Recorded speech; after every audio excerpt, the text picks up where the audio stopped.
Aha.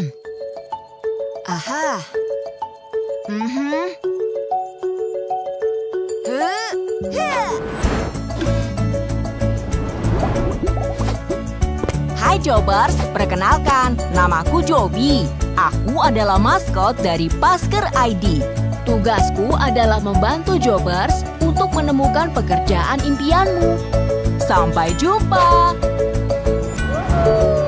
Get a job, live better!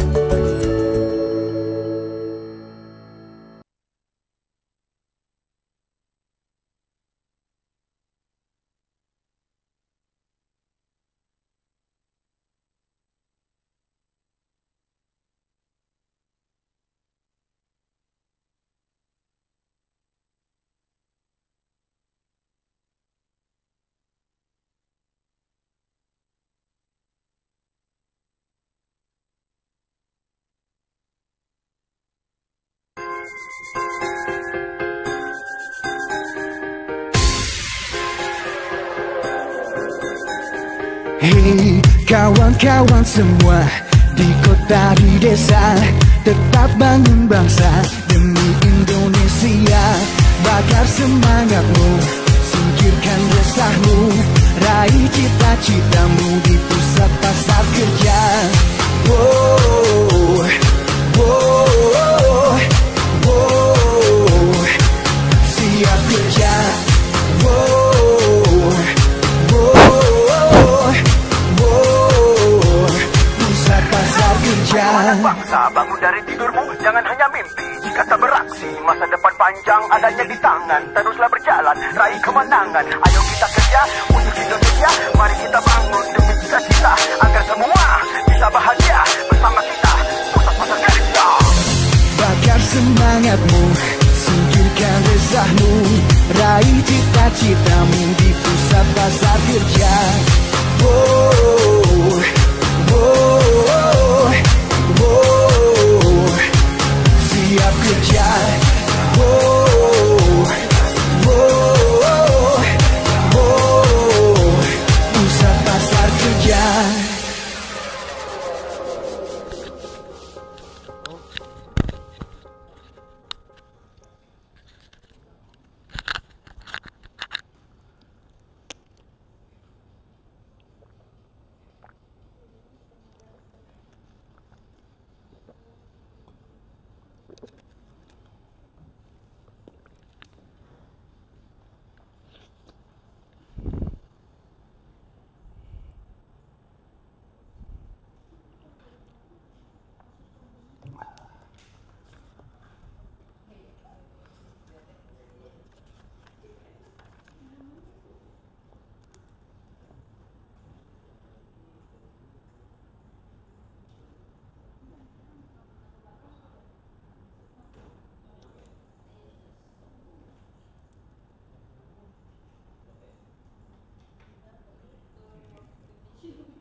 Ya, sorry.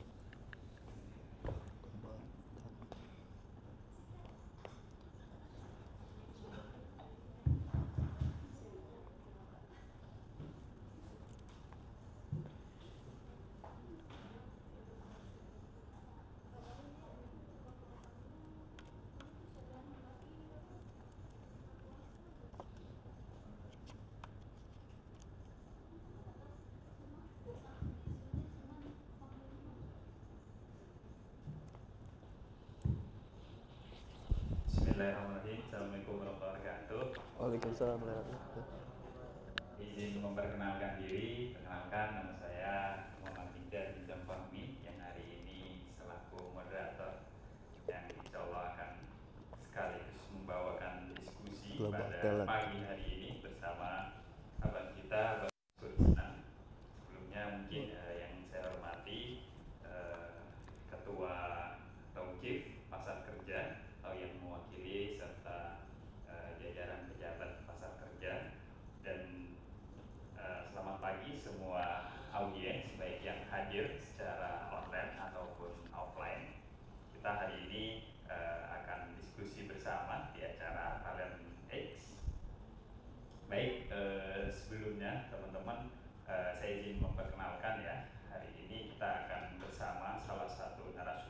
kita pada hari ini yang juga sudah hadir. Akan saya bacakan CV-nya. Narasumber kita pada hari ini yaitu kalau saya menyebutnya Bapak atau Bang Haji Maskur Isnan, SH, MH, dan MM juga. Beliau merupakan lulusan dari Universitas Gadjah Mada. Hari ini juga menempuh doktoral di Universitas Gadjah Mada.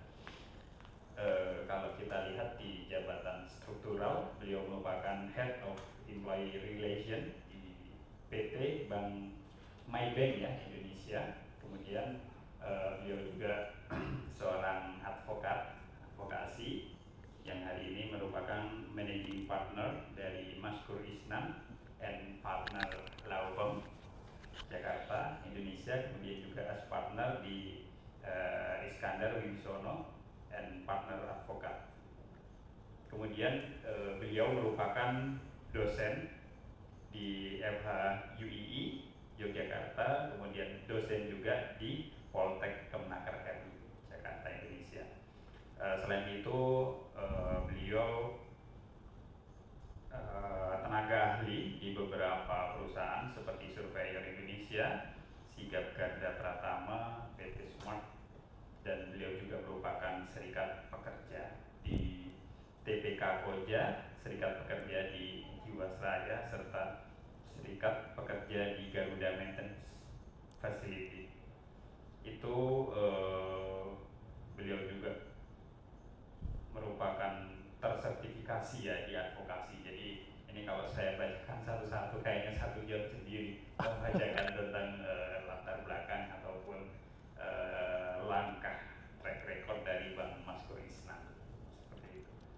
Oke, teman-teman semua mungkin yang baru join baik di online ataupun offline, hari ini kita akan diskusi bersama ya di Talent X untuk tahun ini yang kedua, teman-teman semua. Yang kedua, kita akan banyak ngobrol tentang hukum. Kalau hukum terhadap pekerja ya khususnya ya, karena Bang Isnan juga selain praktisi di advokasi ya, beliau juga salah satu ketua serikat pekerja industri raya ya Bang ya, betul ya. Ketua Dispir, kemudian juga dosen di Poltek. Artinya secara track record sudah mumpuni untuk kita diskusi bersama. Oke, karena dari tadi kita bicara track record dan mentor ataupun narasumber, hari ini saya akan menyebutkan judulnya, judul dari diskusi kita yaitu perlindungan ketenagakerjaan untuk tahun. Nah, sedikit saya bicara tentang perlindungan ketenagakerjaan. Hari ini pasti, apalagi di 2019 yang lalu, waktu rame-ramenya COVID ya, itu banyak sampai hari ini juga masih terjadi banyak PHK khususnya di startup besar ya, dan perusahaan-perusahaan besar yang sudah mulai menggunakan AI, artinya manusia sudah mulai tergeser. Nah, ini seperti apa perlindungan yang bisa diperoleh atau yang harusnya diperoleh? Nah kan tidak sedikit ya perusahaan-perusahaan yang kadang menutupi kaitannya dengan perlindungan tenaga kerja yang harusnya saat PHK mereka dapat apa justru ditutup-tutupi dengan harusnya mereka mendapat A, malah mereka diberikan opsi B atau C, atau bahkan tidak diberikan sama sekali. Nah ini tentu merupakan topik yang sangat menarik. Silakan untuk teman-teman yang hadir online ataupun yang hari ini hadir offline, silakan disimak ya. Setelah ini langsung Bang Isnan akan menyampaikan presentasinya. Nanti setelah presentasi untuk masuk ke forum. Oke, mungkin itu mari kita buka acara diskusi ini dengan mengucap Bismillahirrahmanirrahim. Dan izinkan saya memanggil langsung salah satu narasumber yang hari ini akan banyak berbicara tentang perlindungan ketenagakerjaan khususnya bagi talenta muda. Waktu dan tempat kami persilakan. Diri kali ya, biar lebih enak. Izin Bapak Ibu, teman-teman semua baik yang hadir secara offline maupun online, untuk saya berdiri supaya apa tujuannya, supaya nggak ngantuk Mas. Oke, baik. Bismillahirrahmanirrahim. Assalamualaikum warahmatullahi wabarakatuh. Selamat pagi menjelang siang. Salam sejahtera, salam kebajikan, nama budaya buat partisipan yang hadir baik secara offline maupun secara online. Yang pertama adalah Bapak Ibu jajaran dari pasar kerja begitu, teman-teman juga dari Talent X dan Talent Hub gitu ya. Luar biasa bagi saya ini sebuah kesempatan yang sudah oke. Bagi saya ini kesempatan yang sangat luar biasa bisa hadir di kesempatan hari ini untuk sama-sama kita berdiskusi Bapak Ibu. Fungsi saya di sini hanya ingin memberikan wacana, kemudian kita berdiskusi, solusi yang kemudian nanti hadir atau muncul itu murni dari gagasan diskusi kita supaya ada efek yang berkepanjangan begitu ya. Baik, tadi sudah diperkenalkan, saya Mas Isnan Bu, dipanggilnya Isnan saja supaya lebih gaul ya, kan acara anak gaul nih kayak Talent Hub, Talent X luar biasa supaya bisa karena ya meskipun usia juga nggak muda-muda amat begitu. Kalah muda sama Pak moderator tadi Pak Mikdam.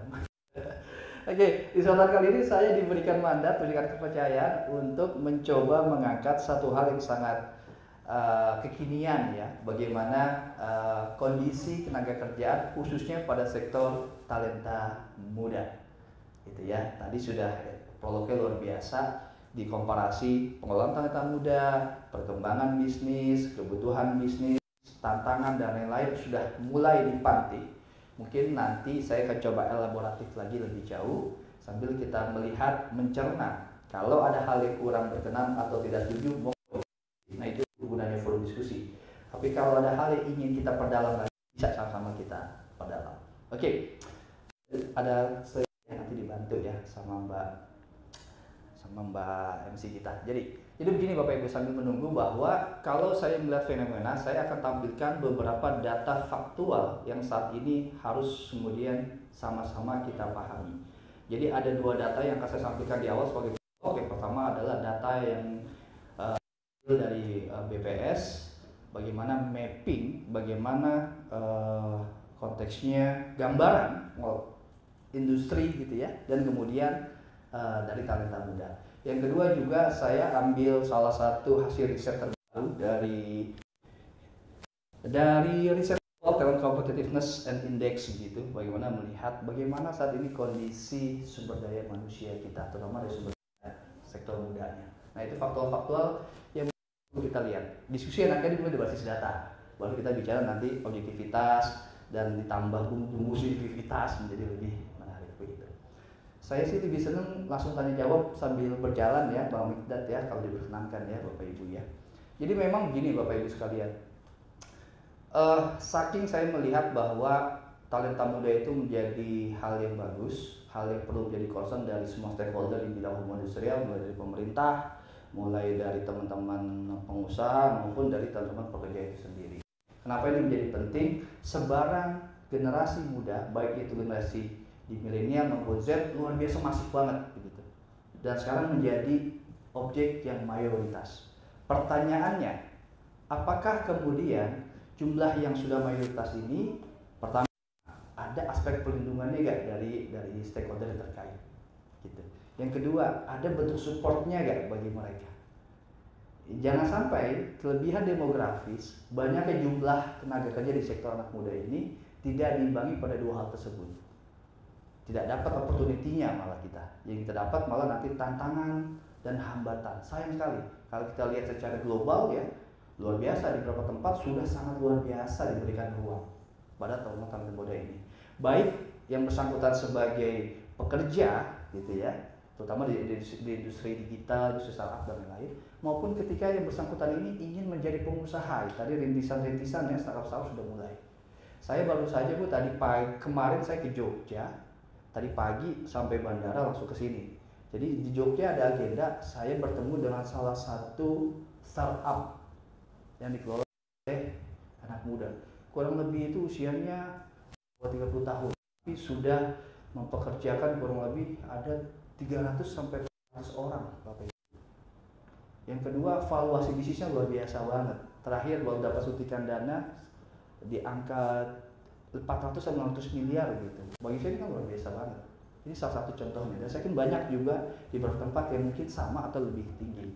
Nah, ini yang menjadi catatan, memang sangat penting untuk kita melihat talenta muda ini bagaimana eksistensinya, bagaimana kontribusinya, tantangan seperti apa, dan kira-kira apa yang kemudian kita bisa lakukan bagi para talenta muda di Indonesia ini. Kan gitu ya. Kementerian juga punya program ya, peluang talenta muda ya. Saya lihat juga di beberapa kementerian teknis juga punya fokus bagaimana peluang talenta muda di masing-masing kementerian teknisnya. Oke, kalau kita perspektifnya bicara pada talenta muda dalam konteks pekerja begitu, maka ada beberapa hal yang menjadi concern. Untuk perlindungan itu sebetulnya kalau hemat saya tidak hanya bicara pada fokus atau pada ketika ada perselisihan atau ada permasalahan. Itu dihilir prosesnya. Mungkin sih kita nggak masuk ke ranah itu, tapi lebih fundamental kita bisa memberikan perlindungan itu di ranah hulunya. Apa yang menjadi fokus di ranah hulu ini bagi support bagi talenta muda? Yang pertama yang paling penting adalah competitiveness dan skill dan kan begitu. Nah, ini yang menjadi penting. Apakah kemudian ini sudah diakomodir atau tidak? Peningkatan kapasitas untuk menjawab kebutuhan bisnis, meningkatkan kompetensi untuk menjawab job requirement gitu ya dari masing-masing pekerjaan, masing-masing job, masing-masing kebutuhan scope of work-nya di dalam masing-masing perusahaan lain itu sudah dilakukan atau belum. Begitu. Yang kedua baru kita bicara aspek yang hilirnya. Bagaimana kemudian ketika terjadi permasalahan-permasalahan di ujungnya begitu, bagaimana kemudian pengelolaan talenta ini bisa mendapatkan haknya secara maksimal dan optimal. Gitu. Kali di proses hilir ini sebenarnya sih langkah yang terakhir kalau hemat saya. Sebisa mungkin semangat sosial dialognya menjadi poin utama. Jadi bukan dalam spirit menang kalah, tapi bagaimana memastikan hak dan kewajiban itu bisa terpenuhi secara baik dengan menggunakan mekanisme kekeluargaan atau musyawarah mufakat. Oke, bisa kita mulai ya Bapak Ibu ya, slide-nya. Oke, next, bisa dibantu. Ini saya ambil dari BPS Bapak Ibu semua datanya. Jadi bukan saya riset sendiri bahwa bagaimana sekarang ini peningkatan penduduk usia kerja itu luar biasa peningkatannya begitu ya. Terjadi peningkatan penduduk usia kerja 20-27% penduduk adalah generasi Z dan 20-25% adalah generasi milenial. Woi, makin lama makin banyak. Makin luar biasa. Ini data pertama Bapak Ibu sekalian ya. Untuk memvalidasi benar gak sih sebaran demografis peningkatan penduduk usia kerja itu banyak atau didominasi oleh usia-usia milenial dan usia-usia di generasi Z. Next, ini data pertama. Yang kedua adalah, ini juga data yang saya ambil, bagaimana melihat bahwa ternyata di Indonesia itu dalam konteks kalau kita melihat sektor mana yang paling dominan lebih lanjut, apakah pekerja formal atau pekerja informal. Ternyata kalau lihat data ini masih relevan dengan beberapa data di tahun-tahun sebelumnya, di mana pekerja informal masih memenuhi sektor yang mayoritas, gitu ya. Dan ternyata formalnya itu masih tidak begitu banyak, gitu ya. Perbedaannya satu, pekerjaan formal adalah pekerjaan memang jelas dan tegas sebuah kerjaannya. Pekerja informal biasanya berarti detesisnya dari itu ya teman-teman ya. Nah kita lihat lebih jauh, bagaimana perlindungan bagi pekerja formal dan informal. Talenta muda itu ada di dua sektor ini teman-teman. Ada di formal, ada di informal. Nah kita coba elaborasi lebih jauh. Next, Mbak. Nah ini juga data menarik juga nih Bapak dan Ibu semua, bahwa ternyata jumlah yang banyak ya tadi ya Gen Z dan milenial itu, waduh, not educated-nya itu juga masih lumayan sih kan. Ini fenomena data yang saat ini hadir di saat ini. Gitu ya. Nanti kita lihat lebih jauh lagi. Yuk, next. Pengangguran juga banyak ternyata. Jumlah usianya banyak, tapi penganggurannya juga masih banyak, teman-teman. Bapak Ibu semua. Untuk generasi muda ini, BPS lagi datanya nih. Gitu ya. Bagaimana kemudian daya serap sumber manusia, khususnya untuk sektor talenta muda atau anak-anak muda, masih belum secara optimal. Oke, ini jadi PR kita nih, untuk kemudian kita lihat lebih jauh. Nanti kan bicara pada konteks bagaimana ini yang kita perlu cari bersama solusinya. Oke, next. Ini jadi tren ya Bapak Ibu ya. Kalau ditanya anak muda maunya kerjanya apa, sekarang udah bukan lagi pada fokus kerjaan yang formal ya. Dulu PNS misalnya kayak gitu ya, dulu BUMN dan lain-lain. Sudah mulai ada pergeseran arah tujuan karir kalau memang teman-teman talenta muda ingin menjadi formal atau informal gitu ya, sudah sangat variatif, tidak hanya bicara pada sektor yang sifatnya konvensional. Sampai pada konteks ada yang jadi content creator lebih menarik ya sekarang ya, dibandingkan kerja-kerja formal seperti zaman saya dulu. Targetnya PNS, kalau PNS BUMN dulu begitu targetnya. Sekarang nggak juga ternyata perkembangannya. Dan ini data-data yang sangat relevan sih. Mungkin Bapak Ibu kalau punya anak di usia-usia muda begitu ya, ditanya mungkin lebih tertarik jadi ini. Silakan lakukan validasi. Saya sudah lakukan validasi ke beberapa lingkup sosial. Saya juga mayoritas terjawab. Mau jadi YouTuber dan lain-lain, malah sekarang lebih berkembang lagi, ada profesi konten kreator dan lain-lain. Wah, luar biasa. Oke, next. Bisa dibantu? Next slide. Oke. Ini lebih ke arah kemudian melihat sektoralnya ya Bapak Ibu semua ya. Ketika kita bicara ternyata faktualnya proses yang paling kita hindari dan paling kita jauhi itu panggilan hubungan kerja dalam perkembangannya itu masih menjadi momok. Saya melihatnya begini Bapak Ibu, ketika fase 2019 sampai dengan saat ini 2023 konteks hubungan industrial tenaga kerjaan itu mengalami dua fase yang sangat krusial. Pertama, pandemi COVID. Semua gagal, semua bingung, semua mencari solusi yang sifatnya mungkin tanda kutip ya, itu luar biasa, hal baru, jadi nggak mudah untuk cari solusi. Setelah lewat fase COVID, gitu, apakah selesai? Nggak selesai. Kita masih tahap pemulihan. Masih banyak penyesuaian. Mungkin kalau data teknisnya ada yang sampai mungkin nggak sampai PHK, tapi ada penyesuaian upah dan lain-lain. Ada kondisi realnya juga sampai harus berakhir hubungan kerjanya. Nah, setelah fase COVID mulai melandai, mulai kemudian dalam kondisi normal, ternyata ada satu pandemi lagi yang saat ini juga menjadi catatan penting. Saya menyebutnya pandemi regulasi. Apa yang maksud pandemi regulasi? Di fase itu terjadi dinamika perubahan regulasi yang cukup intens ya. Teman-teman mungkin ingat ada Undang Cipta Kerja ya teman-teman ya, 11/2020 kan gitu ya. Kemudian ada peraturan pemerintah 34, 35, 36, 37. Kemudian ada putusan MK, kemudian ada Perpu nomor 2 tahun 2022 sampai yang terakhir ada Undang-Undang 2023. Fase-fase itu dalam konteks hukum, dinamisasi hukum itu biasanya akan berimpact bagaimana implementasinya di lapangan.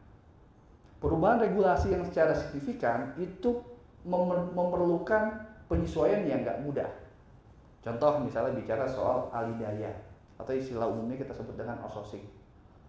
Kalau dulu outsourcing itu sangat perdata ya, artinya kesepakatan para pihak. Kemudian diatur 13/2003 dan Permenaker 19 tahun 2012 kalau nggak salah ada pembatasan terkait dengan pengelolaan alidaya. Berubah tuh normanya. Lalu ada lagi Undang-Undang 11/2020 dan PP 35 dikembalikan lagi bahwa alidaya atau outsourcing menjadi tidak secara umum seperti dulu di awal historisnya. Bicara soal perjanjian sifatnya perdata mengikat hanya bagi para pihak dan tidak ada pembatasan. Kemudian lahirlah Perpu nomor 2 tahun 2022 yang mencabut 11/2020 khusus alidaya informasinya gitu ya akan ada pengaturan lagi pembatasannya.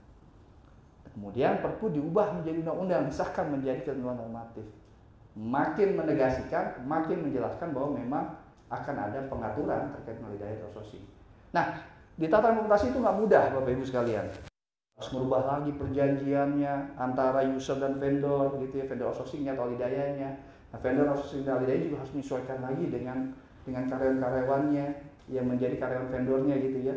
Dan kita nggak ada kemungkinan tuh bisa jadi karyawan-karyawan vendor itu ada talenta-talenta muda, itu anak-anak muda, fresh graduate gitu ya, yang kemudian akhirnya masuk ke dunia kerja mulai dari karyawan vendor atau karyawan dari alidaya atau outsourcing. Nah itu salah satu fenomena kemudian hadir dalam prosesnya yang nanti akan kita bahas lebih jauh seperti apa dan bagaimana kita coba cari solusi terbaik. Next, bisa dibantu? Ini terakhir ya tadi ya riset dari Global Competitiveness gitu ya indeks, ternyata masih dicatat ya kualitas sumber daya manusia di Indonesia memang spesifik gitu ya.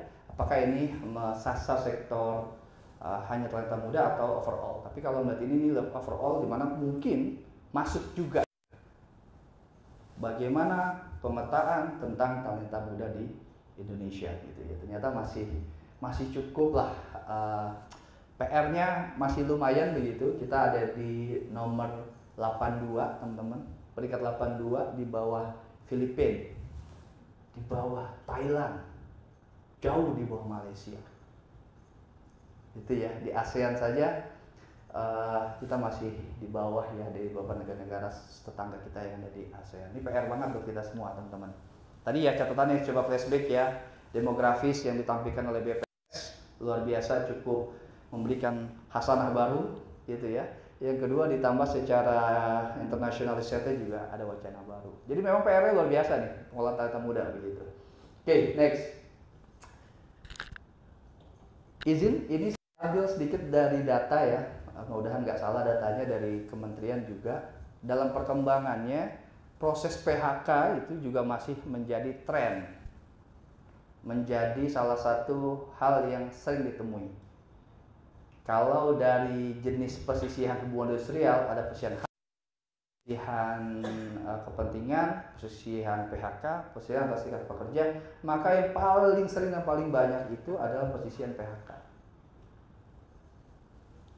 Ini masih menjadi hal yang menarik gitu ya.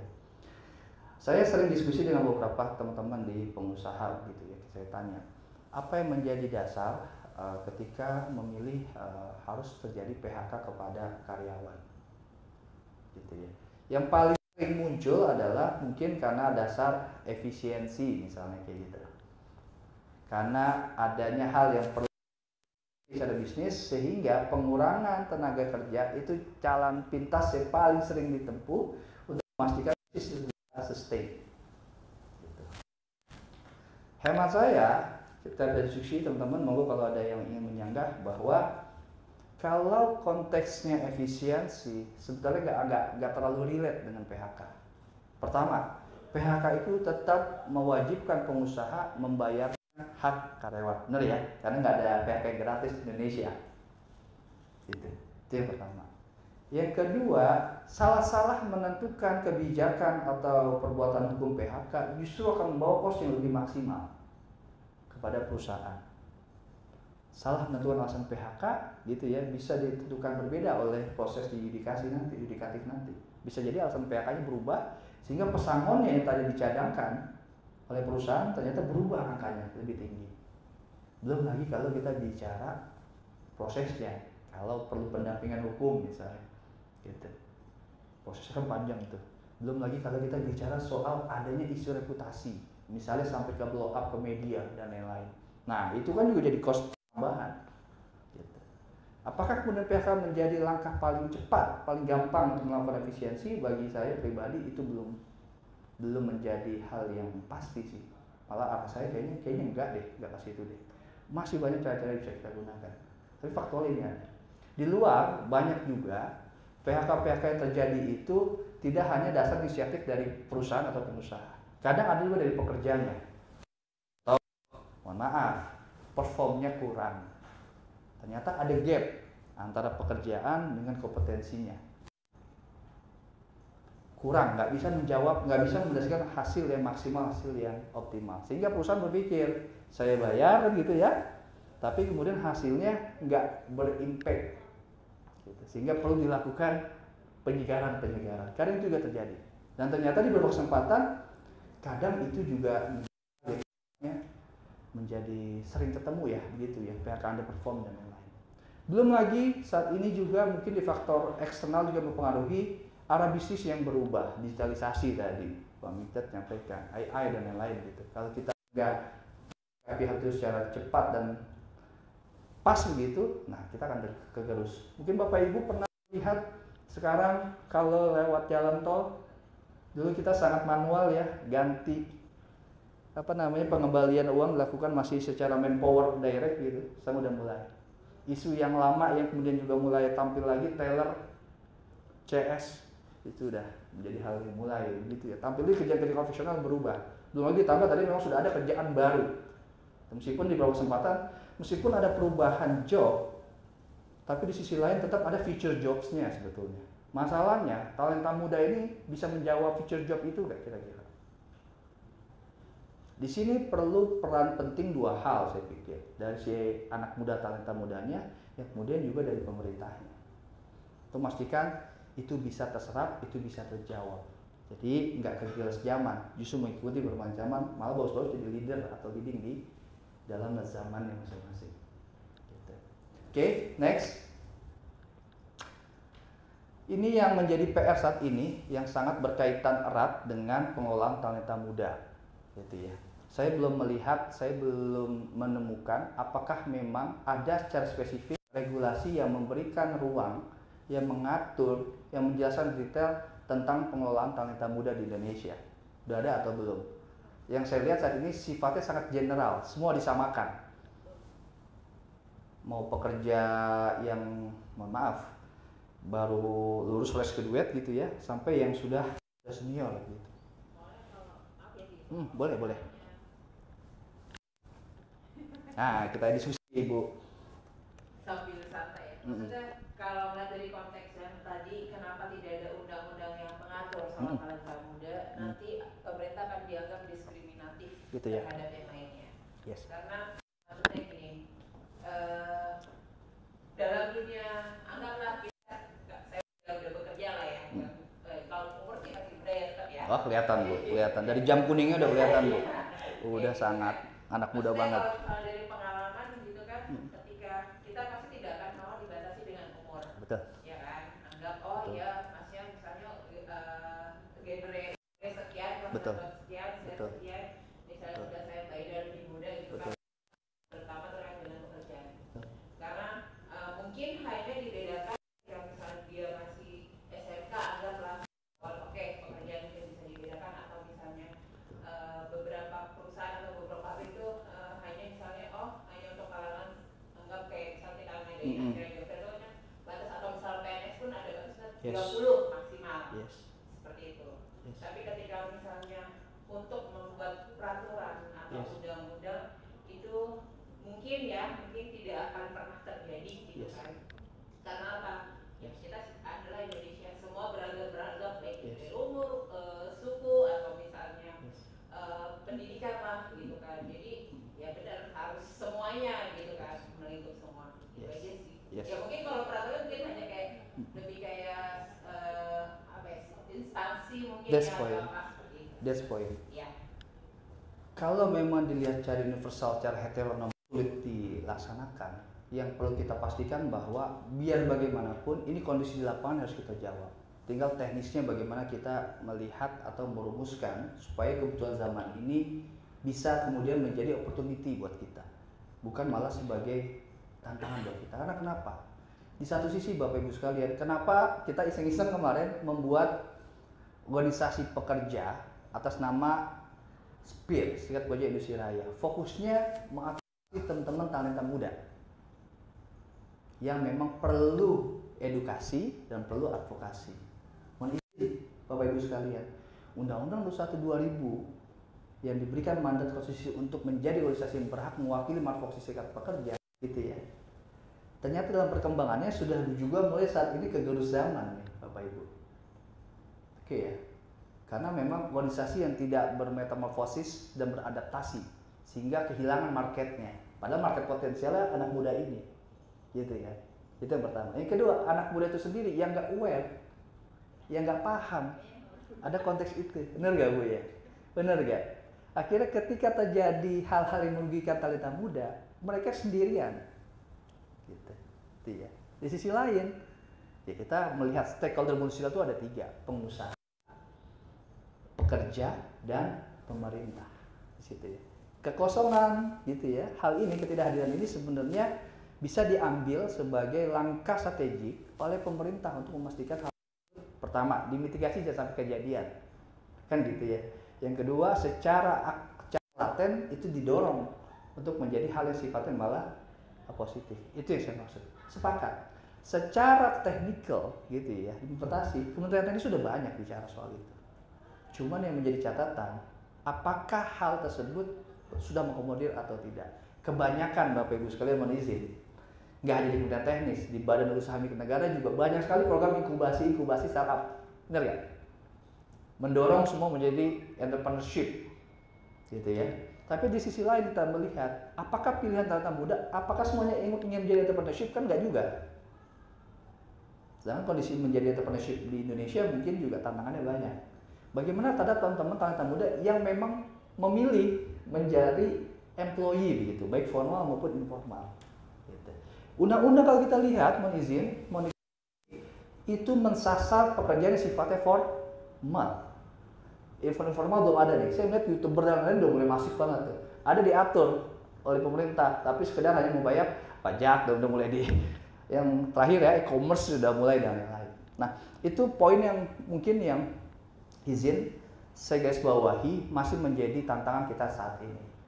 Itu Bapak Ibu sekalian. Boleh dibantu slide-nya? Yang selanjutnya yang menjadi menarik Bapak Ibu,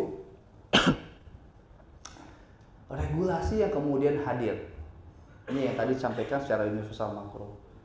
Gitu ya. Sekarang Bapak Ibu, berapa regulasi yang berkaitan tenaga kerjaan saat ini yang relevan dan masih berlaku? Banyak banget Bu ya. Dulu kan cuma ada 303 ya secara makronya ya. Ada 21 2000, ada 2 2004, Undang-Undang Jaminan Sosial dan yang lain. Pasca dan dengan Cipta Kerja, alhamdulillah nih jadi tambah banyak. Kan 303 sepakat ya bahwa dengan ada Cipta Kerja ini, dengan 303 juga bukan berarti tidak berlaku, tetap berlaku terhadap norma-norma yang tidak diubah diganti dengan adanya Undang Cipta Kerja. Ada lagi peraturan pemerintah sebagai aturan turunannya. Gitu ya. Nah, saat terbaru 6/2003 nih, informasi akan ada peraturan pemerintah sebagai peraturan pelaksananya. Jadi akan sangat banyak regulasi-regulasinya. Di satu sisi bisa menjadi hal yang bagus, tapi di sisi lain juga menjadi catatan juga. Sangat variatif, gitu ya. Yang ada aja dulu aja, yang masih terbatas kita agak kebingungan, begitu ya. Apalagi sekarang yang banyak banget. Kami pun praktisi ketika ada undang-undang baru, wah belajar lagi nih gitu. Nah, bagaimana kemudian teman-teman yang sedari awal, gitu ya, yang baru masuk di dunia hubungan industrial dengan adanya hubungan kerja, memahami hal ini. Gitu. Itu yang menjadi catatan sih Bapak Ibu sekalian. Bagaimana kita melihat secara regulasi dan lain-lain. Nah, saya coba lebih makro lagi melihat arah pembangunan tenaga kerjaan. Ini saya ambil dari teman-teman Kementerian Tenaga Kerjaan. Bisa ditampilkan semuanya Mas secara utuh. Yang pertama mulai dari memberdayakan tenaga kerja secara optimal manusiawi sampai ujung-ujungnya adalah menciptakan lapangan kerja yang seluas-luasnya. Ingat Bapak Ibu sekalian, tenaga kerjaan, hukum tenaga kerja atau industrial sedari awal itu privat sebetulnya. Pemberi kerja dan penerima kerja aja, gitu ya. Tapi dalam perkembangannya dilihat ada beberapa fakta yang menyatakan bahwa fungsi atau posisi dari penerima kerja itu agak di bawah, sehingga perlu kehadiran negara memastikan teman-teman penerima kerja juga mendapatkan haknya secara optimal, sehingga mulai bergeser tuh dari ranah privat menjadi ranah publik, menjadi hukum publik. Buktinya apa? Undang-undang kemudian muncul. Bagi saya itu hal yang bagus sekali. Tinggal kita dorong undang-undang yang hadir ini itu sifatnya komprehensif. Begitu. Undang-undang yang bagus, kalau hemat saya, tentu melihat pada kondisi di lapangan seperti apa, regulasi mengaturnya.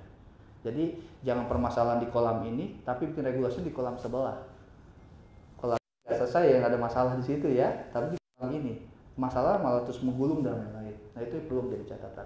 Kalau fokusnya talenta muda, maka perlu dilakukan dorongan-dorongan. Tidak hanya tugas, mohon maaf, Kementerian Tenaga Kerjaan sebetulnya.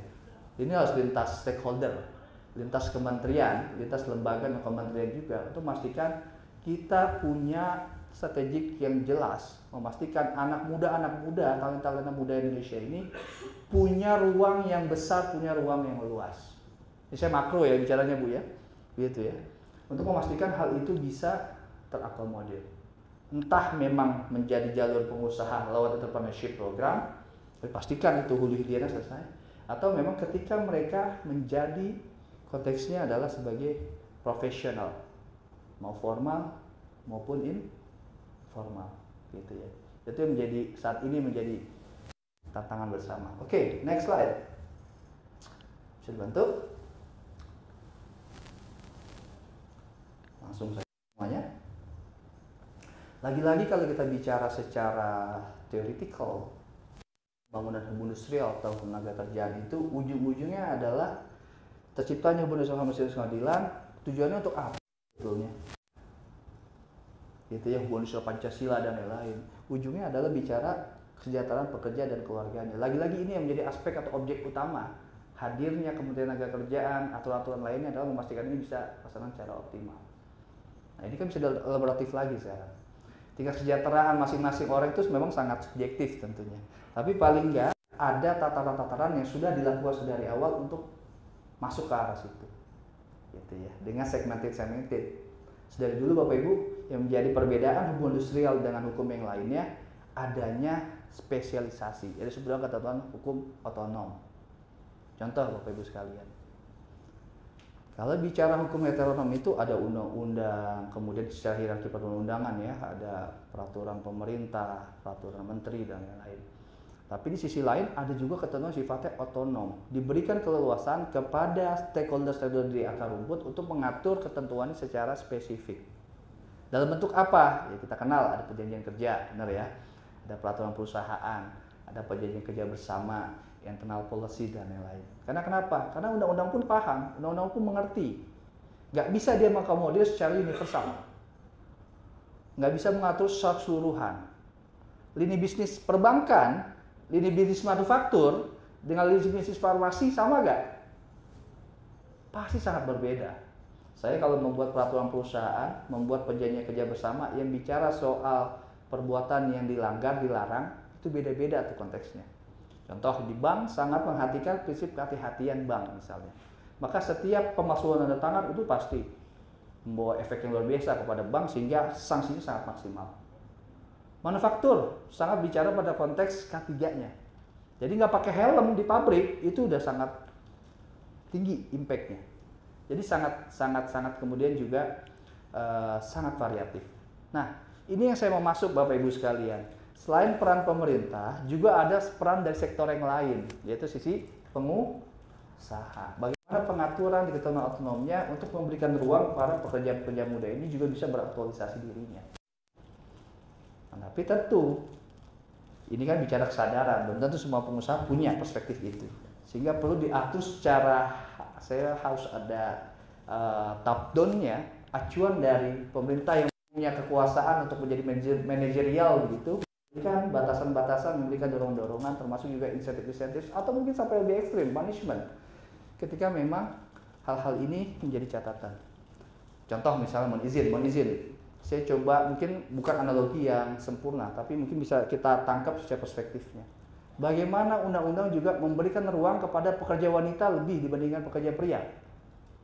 Meskipun sekarang udah mulai nambah nih, ada cuti untuk mendampingi yang melahirkan ya, itu juga mulai digaungkan di negara-negara lain udah. Tapi secara perspektif, ada pembedaan nggak pengaturannya? Ada privilege nggak? Ini bukan artinya membedakan ya, tapi bagi saya itu sangat tepat karena penting untuk diatur. Dan antara anak muda sebenarnya nggak salah juga kalau itu juga diatur, betul? Why? Kenapa?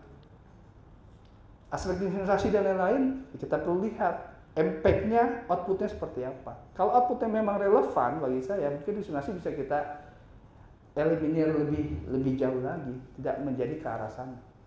Tapi itu yang harus dilakukan. Gitu. Belum lagi lihat Bapak Ibu, diaspora kita, banyak anak muda, talenta bangsa ini, negeri ini akhirnya kemudian keluar. Saya mau riset datanya juga nih, berapa sih talenta muda kita yang kemudian keluar dan berhasil di negeri seberang. Disuruh balik nggak mau, malah ganti warga negaraan. Nah itu jadi menarik juga tuh. Itu jadi banyak tuh ya hal-hal kayak gitu. Ngerasa di rumah sendiri nggak dapat tempat, dia keluar ternyata di sana luar biasa banget. Nah itu kan jadi PR juga. Betul ya Bu ya, Pak ya, gitu ya. Nah itu jadi PR kita semua. Oke, next.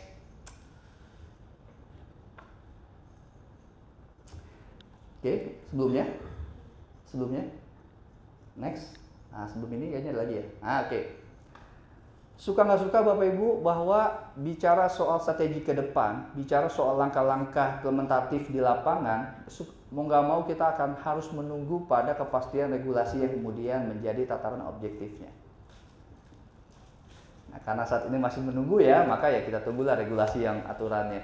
Itu ya. Saya sih sebenarnya berharap banget Bu, jujur di dalam Undang-Undang Cipta Kerja itu atau yang undang terbaru 6 2003 ya, yang mengesahkan Perpu nomor 2 tahun 2022 menjadi undang-undang, ada satu variabel yang menjadi fokus, yaitu bagaimana ada pengaturan tentang pengelolaan talenta muda di perusahaan. Itu juga bagi saya sih menarik sih, cuman kayaknya sih belum masuk ya, karena normanya nggak ada yang menyantol ke sana begitu. Karena kalau kita secara holistik juga regulasi undang-undang yang saat ini hadir akan lebih baik, tidak hanya bicara pada konteks rejuvenasi atau perubahan 313, tapi secara komprehensif sebetulnya. Undang-Undang 21 2000 juga harus kemudian mendapatkan concern, Undang-Undang 2004 tentang pengisian industri juga harus mendapatkan concern, kan gitu. Oke, jadi memang saat ini mungkin di beberapa kesempatan teman-teman pengusaha yang mungkin melihat konteks ini bisa memastikan bahwa tentu regulasi yang menjadi normatif objektifnya perlu kita tunggu dulu, baru kemudian kita laksanakan hal yang sifatnya implementatif menjadi ketentuan otonom di perusahaan. Next, kalau seandainya kita bicara di proses hilirnya Bapak Ibu sekalian, bagaimana kemudian ketika ada proses-proses yang terjadi yang ekstrim gitu ya terhadap pengelolaan talenta muda, mulai dari segala jenis pesisihan, nggak hanya PHK, pencurian hak dan lain-lain.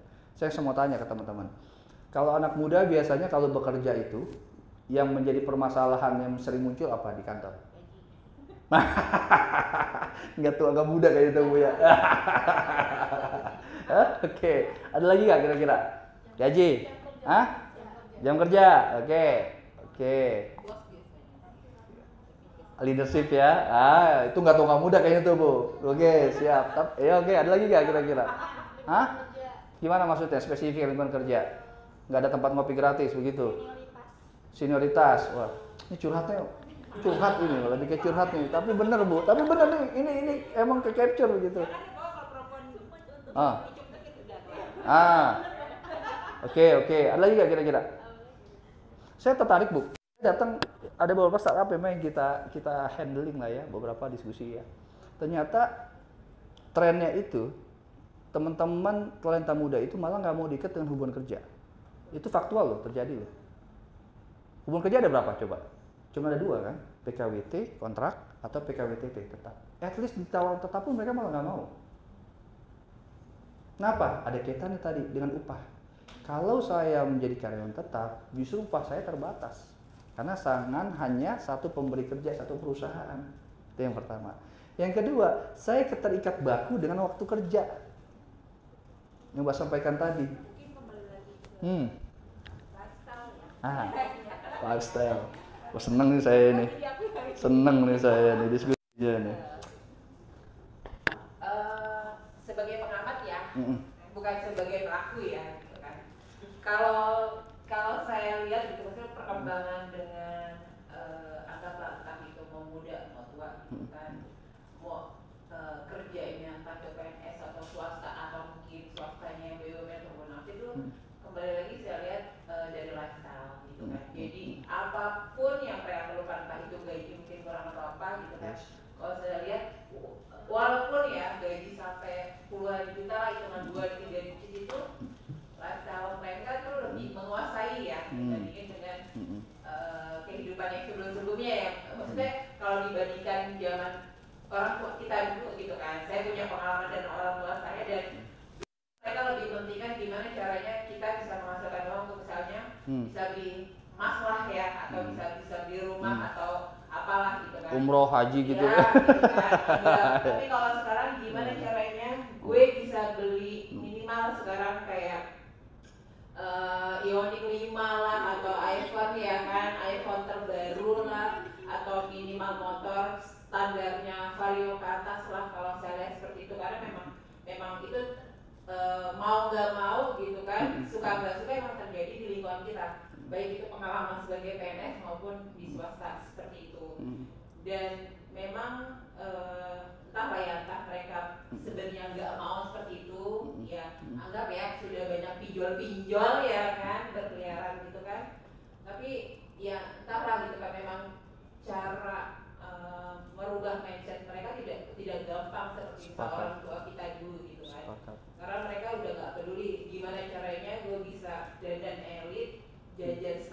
tiap hari atau misalnya turun naik gokar lah, atau walaupun dia bisa naik busway atau apa gitu kan, nggak peduli gitu kan. Cuman gimana caranya orang ya, maksudnya orang lain menganggap dia gue oke, gue eksis segala macam apapun resikonya. Itu sih ya pengalaman ingat ya, sebagai pengalaman ya, bukan sebagai pelaku. Yes. Ya. Boleh.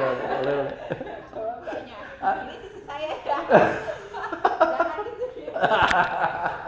Itu faktual Bu, nanti saya bahas. Oke. Halo.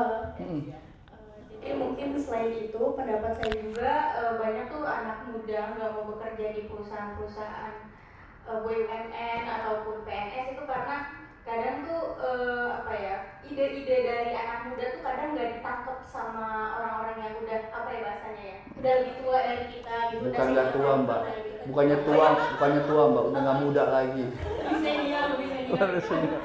Kadang tuh kayak ini loh bisa nyasar ke talenta muda, ini loh pasar marketnya, tapi mereka tuh nggak ngerti, mereka tuh masih pemikiran yang kolot. Itu sih kadang-kadang poin yang paling penting. Jadi bikin lingkungan gak nyaman dan lain sebagainya gitu sih. Itu kan pola. Yes. Dan kadang kalau sekarang gitu ya, bukan soal apa gitu kan, kadang mereka ngerasa gue lebih muda, lebih kekinian gitu kan, tapi kan bukan berarti dia lebih luar biasa, lebih maju dibanding seniornya. Yes. Ibaratnya saling anggap dua komunikasinya berjalan nih gitu kan. Ketika oke, misalnya anggap nih saya senior, saya nggak bisa yang namanya buka Twitter atau apa atau segala macam, oke. Tapi misalnya dirimu bisa kayak gitu, boleh dong kita saling bertukar informasi atau apa. Kolaboratif gitu. gitu. Itu kadang gengsinya anak mudanya gitu kan sebelah situ. Ini bukan berarti muda versus ini ya, enggak ya. Kita nggak setting gitu ya. Oke. Dan mungkin Bang ini ya. Bu seru nih, waduh.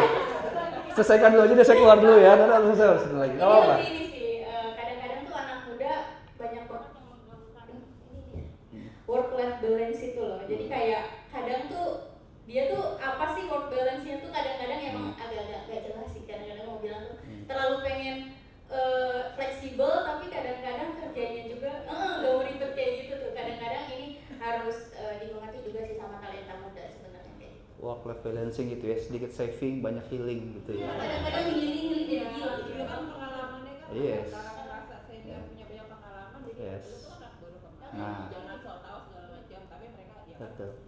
ini udah zaman sekarang loh, bukannya nih itu memang mindset keduanya memang nggak bisa kita juga langsung otomatis satu suara lah kan. Betul. Tapi nggak salah Bu. Jangan salah juga. Sorry. Ada orang-orang tua itu sudah ikut tren anak muda dengan minum Starbucks misalnya. Oke, meskipun tumblernya doang, isinya tetap kapal api misalnya.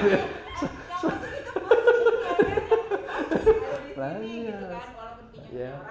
Jadi memang begini, arah perspektif tenaga kerja nih kalau kita bicara as employee ya. Kalau orang dulu bicara proteksi. Gitu ya. Masuk ke satu company akan sampai pensiun di sana. Kan begitu. Tapi kalau anak muda sekarang bukan soal itu lagi, tapi bisa soal aktualisasi diri. Ketika gue masuk di sana, gue bisa memposisi diri gue secara diterima atau enggak. Gue bisa diterima enggak? Diterima itu secara pribadi maupun secara ide. Kan begitu. Jadi masalah Bapak Ibu sekalian, ini bisa menjadi tantangan juga. Atau sisi diri yang nggak tepat, maka turnover-nya besar banget di perusahaan. Rugi juga buat perusahaannya. Rugi juga nggak buat si karyawannya. Rugi juga. Nah itu kadang menjadi catatan juga. Memang gap-gap yang kemudian hadir itu, tadi ya misalnya sisi leadership yang kurang, dari sisi bos yang beda, disparitas usianya jauh, kemudian sisi anak mudanya yang juga tidak bisa blend gitu ya, tidak bisa masuk begitu, sehingga akhirnya yang ada konfrontasi. Nah itu permasalahan yang kemudian menjadi hal yang sangat sering terjadi. Itu hal yang bukan hal yang bukan hal yang ini lagi umum terjadi gitu. Sehingga mohon izin Bapak Ibu sekalian, kalau dilihat di sisi perusahaan Bapak Ibu, yang dikhawatirkan adalah nanti gitu ya, sisi perusahaan itu secara manpower planningnya itu tidak ada perubahan, stagnansi gitu loh. Sekarang istilahnya itu banyak yang bicara pada konteks talent war ya. Kalau teman-teman di rekrutmen ya, atau teman-teman yang melakukan proses seleksi gitu, talent war luar biasa. Apakah kemudian yang dilihat yang bisa menjawab kebutuhan anak muda? Kalau bicara dari segi tadi ya, komunikasi, leadership dan lain-lain, itu hal yang mungkin di dalam nggak bisa di mapping. Tapi tawaran-tawaran yang harus menarik dari awal harus ditampilkan, kelihatan. Contoh misalnya, salary kan pasti. Yang kedua kan development program pasti, gitu kan. Bagus-bagus mencapai fasilitas dan lain-lain. Itu kemudian harus ditampilkan untuk tetap menarik. Jangan sampai anak-anak muda ini yang dibutuhkan oleh perusahaan, yang dibutuhkan oleh negara untuk mendorong roda ekonomi itu jadi mandek, Bapak Ibu sekalian. Yes, itu yang menjadi catatan saat ini. Nah, saya bicara pada konteks realitas sekarang. Ketika ada kebutuhan soal efektivitas kerja dan lain-lain, pastikan kalau masih terikat pada hubungan kerja, mohon izin, apa itu PKWT, PKWTT, maka ada norma dasar kerja yang harus acuan. Sedangkan hal itu muncul, Bapak Ibu sekalian. Sekarang nih sering muncul di beberapa kesempatan itu tidak lagi bicara hubungan kerja sifatnya PKWT, PKWTT. Alternatif lain, ya sering kita dengar freelance, pekerja paruh waktu, mitra, dan lain-lain. Ini plus minus Bapak Ibu sekalian, ini plus minus. Tapi di dalam konteks menyusun pola hubungan kerja, ternyata sudah mulai banyak yang bermain pada konteks itu. Supaya talent war-nya tetap menang, ini perusahaan bisa dapat ini. Sumber daya saya muda yang dibutuhkan oleh perusahaan untuk melakukan rejuvenasi, pembaharuan, improvement. Nah, ini yang dalam konteks saya pribadi melihat belum mendapatkan pengaturan yang jelas dan tegas. Sehingga masih sangat bias di lapangan. Aturannya jadi belum ada acuan yang mengikat. Yang khawatir menjadi dirugikan adalah justru satu sisi juga bisa talenta mudanya juga. Karena dia nggak tahu bergeningnya dari mana mulainya. Benar ya? Apa hal-hal yang perlu dijaga atau hal-hal yang perlu dikritisi itu masih sangat umum. Nah, itu kan menjadi catatan yang saat ini kita hadapi dan lain-lain. Sehingga akhirnya sering muncullah di dalam perkembangannya itu persisihan. Udah mulai berani nih Bapak Ibu sekalian. Sekarang trennya nih Bapak Ibu, ketika kita menghandle company yang punya anak muda, yang kemudian mohon maaf harus lakukan proses-proses pakaian hubungan kerja, yang ditakutkan perusahaan itu bukan persisihan ini akan dibawa ke ranah hukum. Ranah hukum kan ada mediasi, bipartit, mediasi, pengadilan hubungan industrial sampai ke Mahkamah Agung. Bukan itu yang ditakutkan oleh manajemen atau perusahaan. Yang ditakutkan apa Bapak Ibu kalau ada permasalahan dengan anak-anak muda? Viral. No viral, no justice. Trial by press. Itu kan push. Upload gitu kan, bla bla bla dan lain-lain. Belum lagi saya udah mulai banyak konten-konten atau kanal-kanal sosmed yang juga mengendorse hal tersebut. Kan begitu. Nah, dalam konteks ini sebetulnya saya sering melihat juga akhirnya menjadi simalakama juga buat si talenta muda. Karena dia nggak tahu, dia nggak paham impact hukumnya seperti apa. Kayak gitu. Itu yang pertama. Yang kedua mungkin dia nggak paham prosedur reformilnya seperti apa. Perusahaannya reputasi juga terganggu, si anak mudanya ini, talenta mudanya juga kemudian bisa mendapatkan potensial hukum, risikonya ke depan. Sering banget kan sekarang lihat kan tuh Bapak Ibu sekalian tuh, sampai pada konteks saya lapor-melapor, gugat-menggugat. Padahal marwah tenaga kerja kan nggak di situ. Sosial dialog, ngobrol, musyawarah mufakat, pun oleh posisian ada proses hukumnya. Non litigasi maupun litigasi. Non litigasi ada dua, bipartit, mediasi gitu ya. Kemudian kalau litigasi. Nah, ranah-ranah itu yang kemudian akhir lama makin bias. Gitu. Hanya di beberapa kesempatan itu kita juga diberikan ruang gitu untuk memberikan edukasi. Saya biasanya kalau di perusahaan-perusahaan itu ada namanya induction program. Jadi karyawan baru nih, new hiring itu kita lakukan proses pengenalan tentang culture terutama dari sisi perusahaan dan hal-hal yang sedari awal harus menjadi catatan. Saya selalu minta, mohon izin, boleh dong dibantu disparitas usianya, bukan disimulasi nih, karena supaya induction-nya saya dapat. Nggak mungkin saya ngomong ke orang tua soal sosial media yang terlalu ekstrim dan lain-lain, karena concern mereka bukan itu. Mereka hanya bicara proteksinya seperti apa dan lain-lain, kalau saya kerja di sini, medicalnya seperti apa dan lain-lain. Makanya saya perlu membuat 2 batch biasanya. Nah, disitulah saya memberikan pemahaman kepada teman-teman, hal-hal yang wajib dilakukan, hal-hal yang perlu dihindari, dan hal yang menjadi concern. Akomodasi data ini makin lama makin berkurang ya, pengangguran anak mudanya, gitu-gitu ya teman-teman ya. terus indeks competitiveness secara globalnya juga makin lama makin naik dan lain-lain, udah itu menjadi PR kita bersama. Nah, berapa kali saya juga mengadvokasi teman-teman di serikat pekerja industri raya, di industri-industri yang sifatnya digital gitu ya. Seringkali permasalahannya itu Bapak Ibu, satu Bu, tidak adanya kejelasan soal aturan main di perjanjian kerjanya. Karena kalau diikatnya dengan konteksnya hubungan kerja, hak dan kewajibannya sangat bias sekali. Sehingga ketika ada permasalahan, ketika ada perbedaan pendapat, nggak ada yang menjadi acuan. Itu yang pertama. Yang kedua adalah salah komunikasi dan salah treatment. Ya teman-teman pekerja talenta muda begitu. Di sisi lain objektif nih, teman-teman talenta muda juga terlalu emosional kadang-kadang. Jadi setiap permasalahan gitu langsung di up dan lain-lain, sehingga bola yang tadinya bisa dilokalisir permasalahan jadi kecil berubah menjadi besar, gugat dan lain-lain. Nah, ujung-ujungnya adalah nanti setelah sosial dialog yang menjadi solusi. Karena saya bilang lanjut ke proses hukum, menang jadi arang, kalah jadi abu juga. Dua pihak akan menjadi konteksnya sangat dirugikan juga teman-teman. Karena bicara tenaga kerjaan ya, kalau kita bicara proses hukumnya nih ya, panjang teman-teman. Bipartit, mediasi, maupun industrial, investasi itu luar biasa. Hitungannya mungkin nggak hitungan bulan kali ya. Kalau di normatif memang ada hitungan bulan-bulannya ya, nggak nyampe setahun mungkin. Tapi membatasinya nggak begitu. Bisa sangat variatif, bisa sampai dengan mahkamah.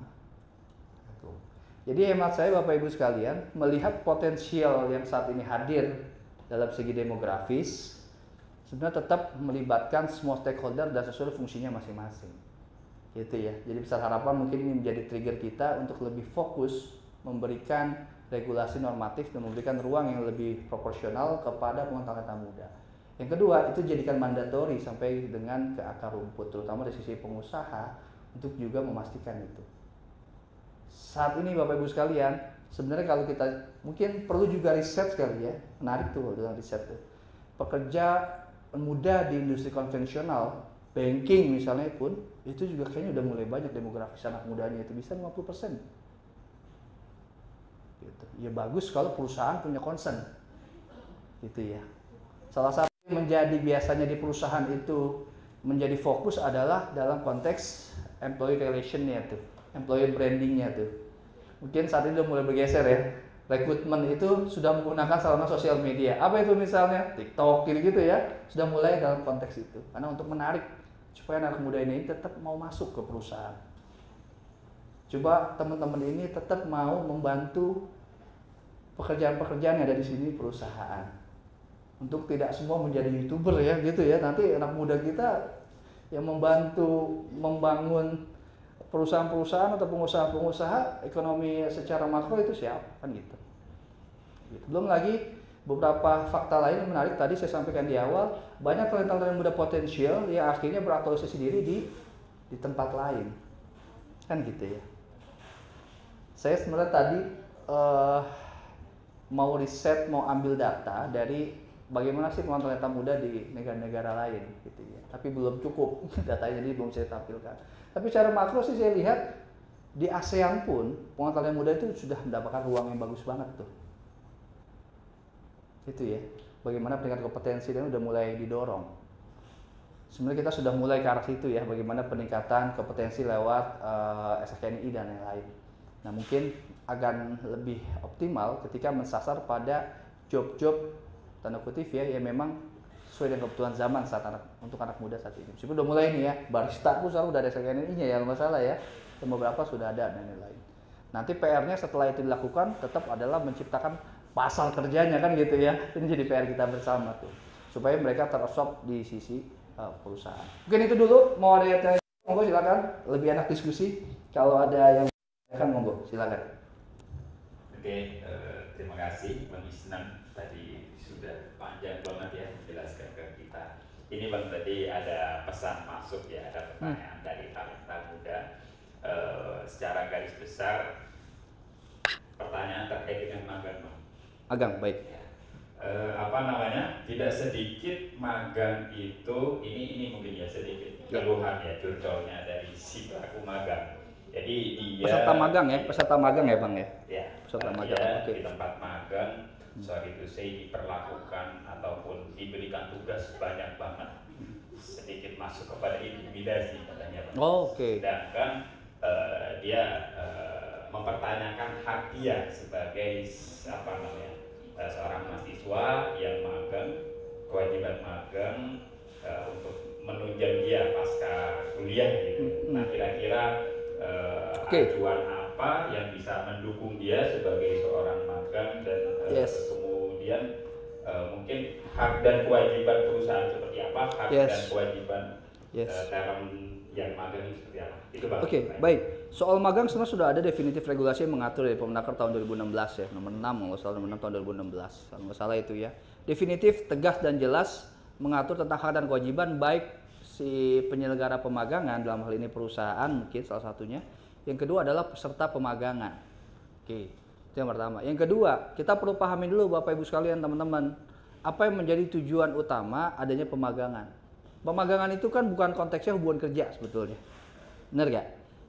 Bukan bicara pada konteks hak dan kewajiban sebagaimana karyawan yang diikat baik dengan PKWT, kontrak, atau PKWTT, atau karyawan tetap. Konteksnya apa sih? Pemagangan adalah pelatihan kerja. Nah, pemagangan memang diciptakan untuk memastikan tenaga-tenaga kerja itu siap sedari awal ketika akan masuk ke dunia kerja. Itu prinsipnya. Oke ya. Nah, dalam konteks pemagangan ada beberapa hal yang menjadi concern. Contoh misalnya, dari segi pengusaha harus memastikan adanya hak yang diberikan. Bukan upah, tapi uang saku. Uang saku juga harus diberikan secara objektif. Jangan kemudian uang saku hanya buat beli permen kan gitu ya. Tapi paling nggak ada tatanan objektifnya. Apa itu? Transport dan uang makan misalnya. Itu secara basicnya demikian. Yang kedua harus ada program kurikulumnya yang jelas dan tegas. Dibagi dua, ada yang in-class dan OJT. Kalau lulus, maka kemudian mendapatkan sertifikasi. Sertifikasi itulah yang menjadi dasar bagi si pelaku pemagangan untuk membuktikan bahwa dirinya sudah siap masuk dunia kerja dan siap untuk menghadapi tantangan kerja. Sebenarnya targetnya itu. Nah, bicara dalam implementasinya, nah ini bicara memang dalam konteks mungkin ada yang tidak sempurna dalam pelaksanaan. Itu hal yang tidak bisa kita hindarkan. Pertama ya, kewajiban harusnya ada, nggak ada gitu ya. Atau lebih ekstrim lagi tadi, sampai pada konteks intimidasi dan lain-lain. Nah, dalam hal ini sebenarnya begini teman-teman. Ada dua mekanisme yang kita bisa ambil. Ya, pertama ya kalau memang peserta pemagangan merasa sudah tidak relevan lagi apa yang kemudian terjadi pas pemagangan juga.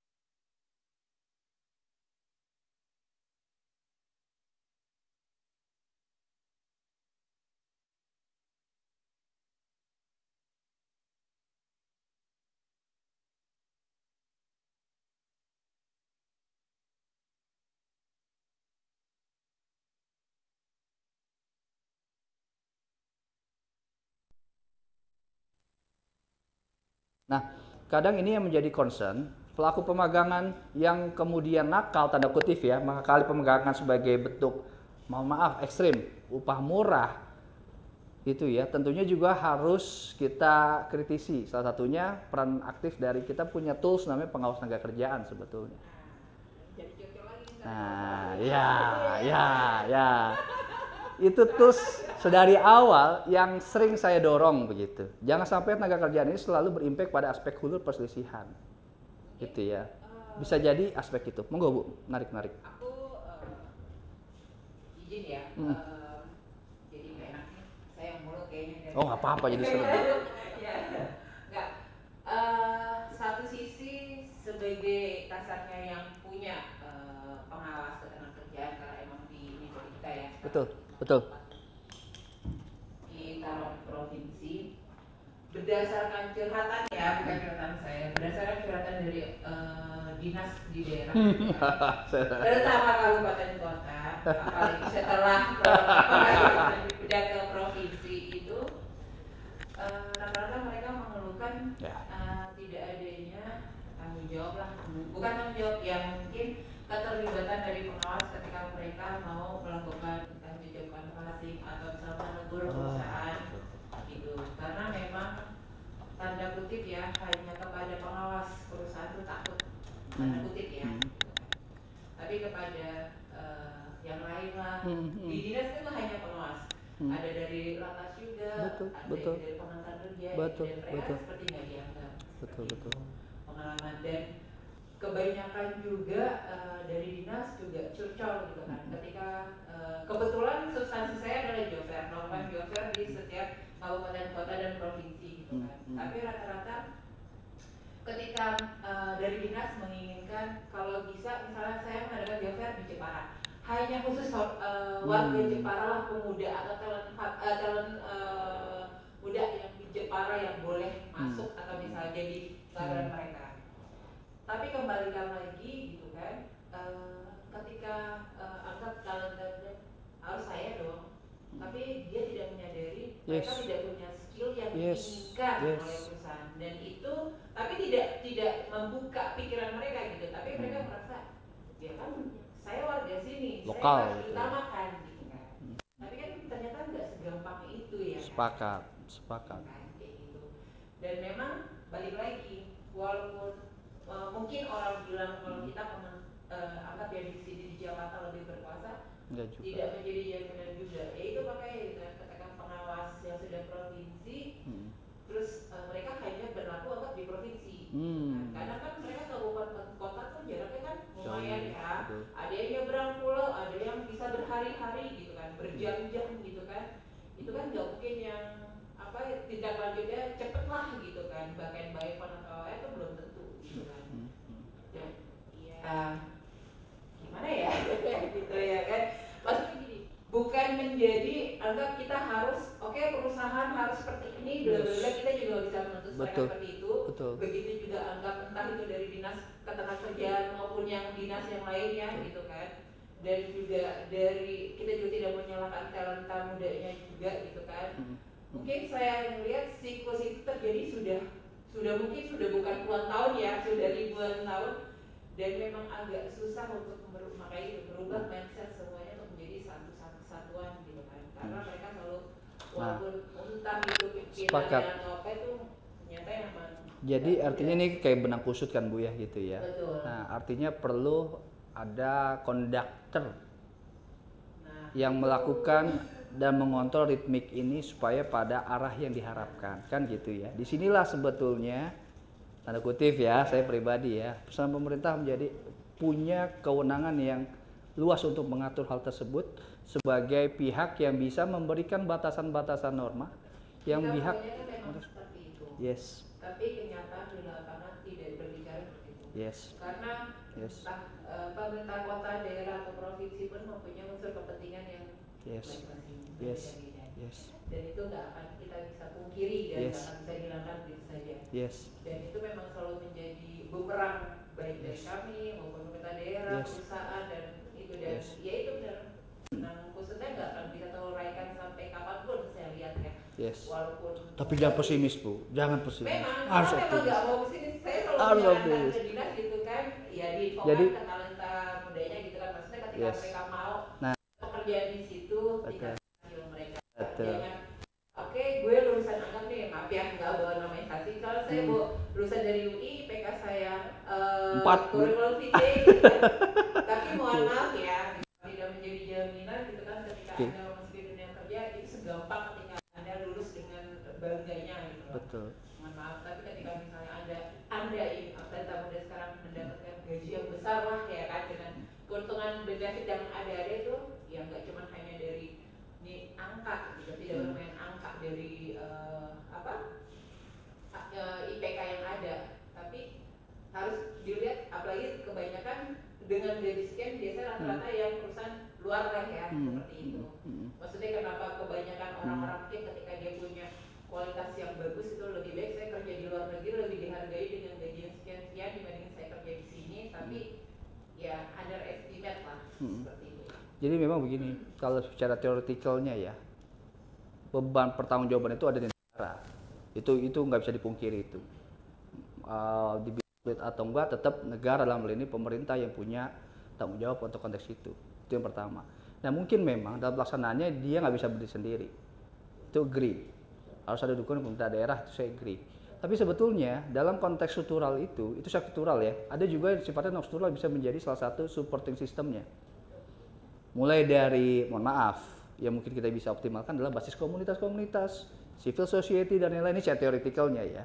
Jadi itu kita bisa kemudian menjadi solusi yang kita bisa, mungkin tidak secara sempurna, tapi secara itikat, secara stepping itu terjajaki gitu loh. Nah, contoh misalnya, saat ini luar biasa, beberapa asosiasi-asosiasi baik sektoral bisnis maupun profesi yang berkaitan dengan pengelolaan sumber daya manusia, talenta muda itu udah mulai hadir dan banyak.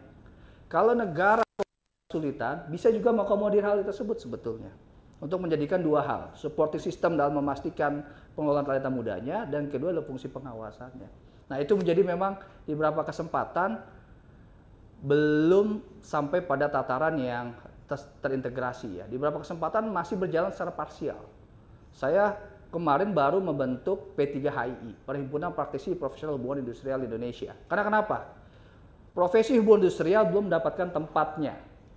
Sehingga ya sudah deh kita tunggu terus, kita aja bergerak. Kita mengkolektifkan diri untuk melakukan gerakan-gerakan yang kita anggap semampu kita. Itu dilakukan. Yang kedua, talenta muda belum dapat perkembangan yang sifatnya kayaknya belum signifikan. Organisasi pekerja yang hadir kayaknya dua segmennya lari ke tingkat tenaga kerja yang talenta muda. Akhirnya kita buat Serikat Pekerja Industri Raya. Alhamdulillah anggotanya udah mulai 2.800 sekarang anggotanya, lintas sektoral. Begitu. Dengan begitu harapannya bisa di-trigger. Kan dua mekanismenya. Top down, atas ke bawah, atau yang kedua bottom up. That's it poinnya. Jadi hal yang disampaikan tersebut ya jangan taruh di atas meja. Yuk selesaikan bareng-bareng dengan mekanisme yang ada, dengan kewenangan yang maksimal kita punya. Itu yang kita lakukan. Termasuk juga sisi edukasi terhadap hak tenaga kerja talenta muda juga. Itu sebenarnya harus juga masuk ke sektor di pendidikan sebetulnya. Itu yang belum terakomodir. Sederhana sebetulnya. Pemerintah bisa menggait sektor pendidikan untuk memastikan hal tersebut. Misalnya, contoh misalnya, ketika ada siswa SMA atau SMK atau kuliah, kan gitu, yang dibangun hanya bicara soal kewirausahaan. Cuma itu masih ada masalah juga tuh kewirausahaan itu ya. Inkubasinya kadang permasalahan nanti di permodalan dan di market, kan gitu. Semua kementerian teknis punya program itu. Semua kementerian teknis pasti punya program UMKM. Kan gitu ya.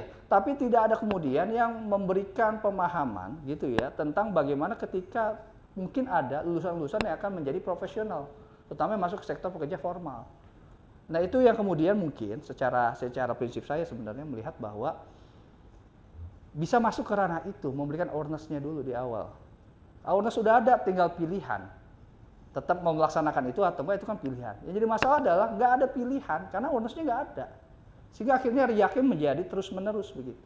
Akhirnya kemarin, mohon izin, kita dengan Polteknaker membuat program-program P3HII kerjasama dengan Polteknaker. Kita bikin namanya Industrial Relation Fast Track, menciptakan IR yang profesional anak-anak muda yang mau menjadi IA, Industrial Relation.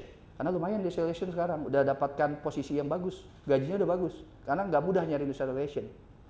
Karena di kampus pun nggak ada jurusan hubungan industrial tuh nggak ada. Di kampus hukum pun nggak ada, yang ada hukum perburuan hanya 2 SKS. Nggak ada tuh spesialisasi hukum tenaga kerjaan. Yang ada hukum perdata aja. Padahal di dunia bisnis, hukum tenaga kerjaan itu luar biasa. Karena hukum tenaga kerja itu lebih kayak spesifik. Sangat spesifik. Mereka kan nggak mau. Iya. Padahal di dunia nyata, di dunia kerja sangat diperlukan. Nah akhirnya udahlah, kita bikin aja lah semampu kita, kerjasama, ya fast track. Base pack pertama udah 35 orang kemarin di Polteknaker. Ternyata yang daftar kurang lebih ada 280 orang. Mau nggak mau tuh, pusing juga kita bikin beberapa batch. Tapi itu ya ikhtiar-ikhtiar yang kita lakukan. Harapannya nanti mungkin bisa menjadi sinergisitas. Gitu. Ya, selanjutnya misalnya di SPIR juga misalnya kita melakukan edukasi ke teman-teman muda untuk memastikan bahwa ini loh updatingnya, ini loh regulasinya, ini loh yang harus dipahami. Ketika teman-teman mohon maaf mau kerja, jangan asal tanda tangan kontrak aja, sederhananya kan begitu. Ada mekanisme-mekanismenya. Teman-teman magang, oke, tapi jangan asal tanda tangan saja. Itu yang di awal. Kita entry point-nya. Yang kedua, ketika telah melaksanakan pekerjaan, pastikan apa yang diperjanjikan dilaksanakan atau enggak. Kalau nggak dilaksanakan, ada mekanismenya. Silakan teman-teman pilih mau ambil atau enggak. Itu yang menjadi catatan. Karena kita juga ingin meminimalisasi jangan sampai setiap permasalahannya sebenarnya sederhana, tapi ke blow up ke media, kemudian menjadi konsumsi komoditi dari PPK tidak berkepentingan. Sehingga itu mempengaruhi citra dari talenta muda itu sendiri. Kan gitu ya. Ujungnya apa nanti? Menghambat perkembangan ekonomi makro kita. Investor agak sulit karena ternyata culture anak mudanya begitu. Misalnya begitu ekstrimnya. Itu kan kita jaga juga. Nah, beberapa hal itu menjadi prinsip-prinsip mungkin yang bisa menjadi sinergisitas. Gitu sih. Gitu Bu, mohon izin.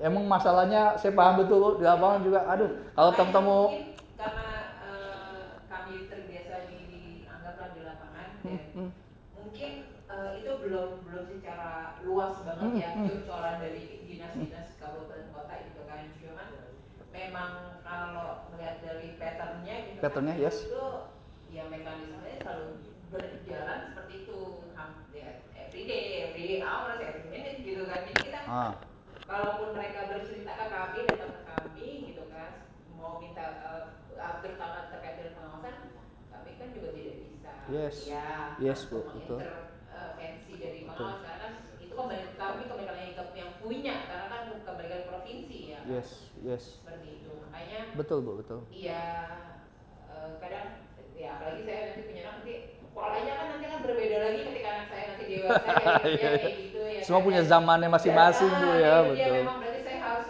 memberikan apa ya edukasi secara mental ya, biar tahu nanti kehidupan nyatanya seperti ini gitu kan. Karena saya lihat kebanyakan dari talenta muda, mohon maaf ya gitu kan. Dimaafin nggak? Gitu ya, kita masih muda kok. Usia kita 11-12. Saya lihat lebih banyak mereka mungkin mau mencari pengakuan aja gitu kan. Iya. Maksudnya gini, kita perbandingan orang tua kita gimana caranya bisa menghidupkan anggap anaknya sampai kuliah lah kan. Rata-rata orang tua kita mungkin yang SMP SMA ya gitu kan. Sampai bisa kuliah, sampai mereka bisa punya rumah atau kendaraan minimal anak sampai ini deh gitu kan. Sedangkan kalau saya lihat ya anak muda sekarang mereka nggak memikir sampai sejauh itu. Gitu. Padahal kata kayak rumah atau misalnya ketika mereka sudah menikah ya gitu kan dengan sekolah anak lah dengan pendidikan segala macam gitu. Nah, kalau dihitung dengan secara matematika nggak masuk. Ya sedikit loh. Itu kan nggak masuk ya. Yang menarik gini. Jangan tuh ada fenomena yang cukup saya melihat ini positif dan negatif itu masih ini ya, masih debatable buat saya pribadi. Mekanisme generasi sandwich itu loh Bu. Tahu mekanisme fenomena generasi sandwich? Ternyata ada juga anak muda yang punya tanggungan itu berlapis kayak sandwich. Banyak yang kayak gitu juga. Iya, memang saat kontekstual lah ya, berbeda ya. Tapi juga ada fenomena yang ternyata banyak anak muda, talenta muda sudah dibebani tanggung jawab yang luar biasa. Jadi tidak melulu pada konteks hanya kepentingan aktualisasi atau pengakuan diri, tapi juga kadang dihadapkan pada kondisi-kondisi itu. Kenyataan hidup. Lebih ke takdir sosial ya Bu ya, takdir nasibnya begitu. Jadi itu fenomena juga sebetulnya hadir saat ini. Kan artinya itu hal yang harus kita selesaikan juga kan gitu. Salah satu yang bisa menjadi solusi adalah penghidupannya harus bagus kan gitu. Kalau tapi yang maksudnya penghidupan bagus tetap balik lagi. Betul. Lifestyle betul. Lifestyle ya teman-teman ya. Lifestyle teman-teman. Jangan pura-pura nggak dengar. Tetap tumbler ya Starbucks isinya kapal api. Kalau saya lihat seperti itu gitu kan, dalam artian entah mungkin mindsetnya atau saya melihatnya seperti itu atau mungkin gengsi lah yang prestisnya itu yang perlu dikontrol ya Bu ya. Kasar lebih baik ibaratnya saya bisa pakai baju yang Zahra lah atau H&M gitu kan. Nanti masa muda kalian lah ya gitu kan sebelum kalian menikah. Kalau kalian sudah menikah udah nggak ada pikiran ya kan. Kalau ibarat kata lebih baik beli susu atau pampers dibandingin baju-baju yang bermerek itulah gitu kan. Ada fenomena juga yang menarik saat ini Bu, bahwa beberapa lini top manajemen di beberapa startup itu anak muda semua, di bawah 30 tahun. Itu ternyata ada fenomena itu juga. Kenapa sebenarnya? Di beberapa konteks ada juga beberapa anak muda yang punya potensi luar biasa dan mungkin dia berbeda dengan tren yang saat ini hadir. Mungkin ya, tren-tren yang mungkin yang sering muncul ya tadi ya soal aktualisasi diri, pengakuan, that's it point. Nah, tapi hal ini memang masih sifatnya secara jumlah mungkin nggak terlalu banyak. Mungkin karena dia lebih kayak low profile kali ya. Mungkin ngerasa komunitas dia juga belum banyak, jadi lebih baik saya jadi kayak orang introvert dibanding saya harus blow up. Yes, saya di kami itu ada beberapa startup yang menjadi klien atau mitra kami. Ada memang anak-anak muda ini merintis dari awal sekali. Itu banyak Bu.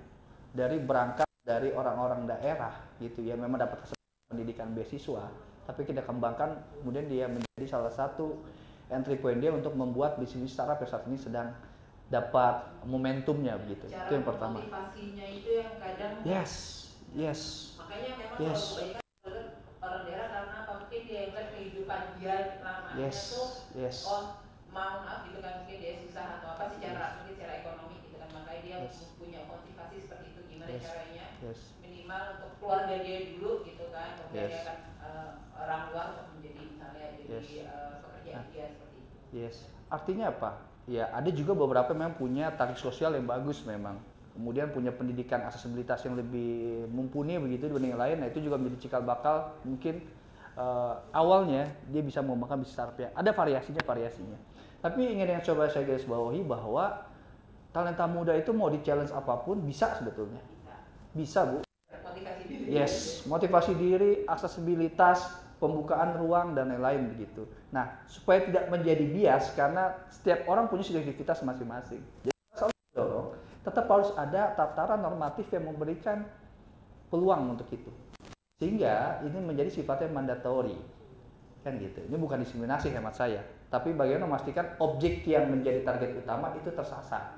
Tadi kita sedang membersihkan kolam ini.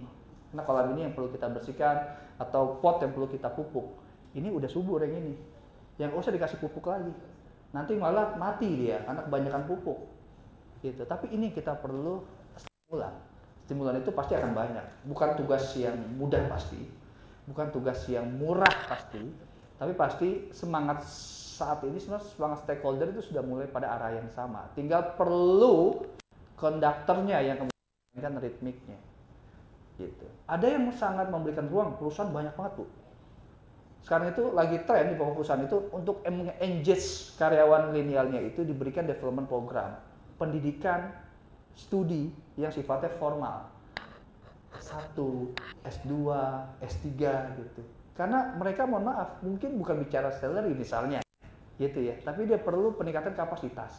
Yang kedua, banyak perusahaan-perusahaan yang memberikan jobnya itu bukan berdasarkan job recruitment konvensional. Kamu bekerja ini harus mengerjakan A, B, C, D, E. Dan kita akan proses performance appraisal setiap evaluasi jangka tertentu. Wah diubah sekarang Bu, by project. Jadi challenge. Kamu dapat project ini, kamu mau single contributor boleh, atau mau bikin tim silakan. Tapi target kamu adalah project ini. Selesai dapat remunerasinya ini misalnya. Selesai itu, challenge lagi. Ada beberapa mekanisme yang muncul begitu. Jadi pendekatannya konvensional. Contoh misalnya izin. Kemarin saya ke teman-teman Telkom punya inkubasi program Indigo ya kalau nggak salah ya, Pemikdat ya. Mohon maaf ternyata banyak loh orang kementerian-kementerian yang akhirnya jadi kayak magang di beberapa perusahaan startup loh Bu. Itu banyak loh Bu. Tinggal mau atau enggaknya kan gitu. Nah itu Jadi mereka tuh magang di beberapa perusahaan startup, ternyata statusnya adalah ASN. Pas saya ketemu, oke, luar biasa. Memang kesempatan untuk dalam ya di dalam itu memang tidak sebanyak kesempatan misalnya kita secara mandiri gitu kan. Betul. Kan dia mendaftarkan secara mandiri ke Telkom gitu kan. Karena ya balik lagi bukan curcol ya, gitu kan. Karena kesempatan kita yang di kementerian itu tuh harus mungkin ada kalanya berdasarkan like dislike gitu kan, bukan berdasarkan oh ya lo memang mampu untuk anggap bisa ikut pemagangan sini atau bisa dapat beasiswa ini, tapi atau misal oke pelatihan yang lintas negara lah kayak gitu, tapi ya terlalu banyak ya. Tapi bagi saya begitu. Memang perlu role model kan. Role model sederhananya adalah kalian meminta kami melakukan itu, lalu apa yang kalian lakukan kan gitu. Bagi saya dengan adanya Career Hub, Talent Hub sebenarnya sudah bisa menjadi sebuah candra di muka bahwa kita juga melakukan proses-proses itu, dan kita harapkan itu juga menjadi salah satu pendorong di akar rumput juga melakukan hal yang serupa kan begitu. Tapi memang perlu kebijakan itu tidak hanya bicara dalam tataran permukaan, perlu hanya fundamental. Lagi-lagi itu yang perlu menjadi concern. Jadi hemat saya memang ini menjadi headline-nya kali Ibu ya, untuk spiritnya ini menjadi sebuah hal yang sifatnya bisa menjadi tata normatif dan universal. Kita pernah dulu ada namanya revolusi mental, bagus banget sebetulnya. Revolusi mental itu secara project program bagus banget, tinggal elaboratif secara lebih faktual lagi, dorong dan lain-lain. Tapi fokusnya lagi-lagi bicara kembali ke dalam tema ini, perlindungan talenta muda. Yang saya bisa simpulkan pertama, ini kerja kolektif. Tidak hanya tumpu pada pemerintah gitu ya, harus ada kemandirian dari talenta mudanya dan ada awareness juga dari sisi perusahaannya untuk melihat bahwa sekarang Bapak Ibu sekalian bicara soal karyawan itu tidak lagi menjadi konteksnya hanya sebagai personalia belaka, tapi sudah spiritnya menjadi research atau capital. Nah, mudah-mudahan itu nggak hanya menjadi tataran kertas saja gitu ya, tapi benar-benar memastikan tenaga kerja khususnya anak muda itu memang adalah aset kapital yang bisa menjadi bensin bagi perusahaan untuk bisa terus dinamis dan terus bergerak begitu. Di satu sisi memang perlu juga keaktifan dari talenta mudanya juga untuk melihat kebutuhan zamannya seperti apa. Sekarang sudah banyak platform digital yang bicara soal development program kok, yang sifatnya free malah. Dulu yang berbayar ya, beberapa platform digital berbayar ya, sudah akhirnya ketinggalan zaman karena dihajar oleh beberapa digital platform yang memberikan training gratis. Itu banyak banget, dan maaf aneh-aneh gak kepikiran saya, wah ada loh job ini, ada loh kompetensi ini, ternyata peminatnya tuh banyak.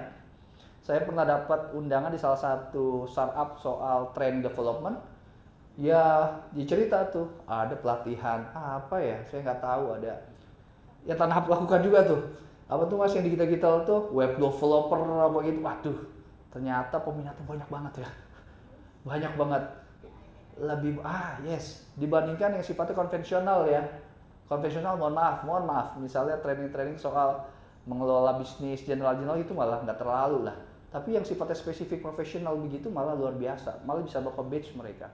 Nah, itu menjadi concern untuk memastikan talenta-talenta yang udah sih bisa menjadi profesional di bidangnya masing-masing. Nah, ini perlu ruang yang luar biasa. Gitu dulu kali ya.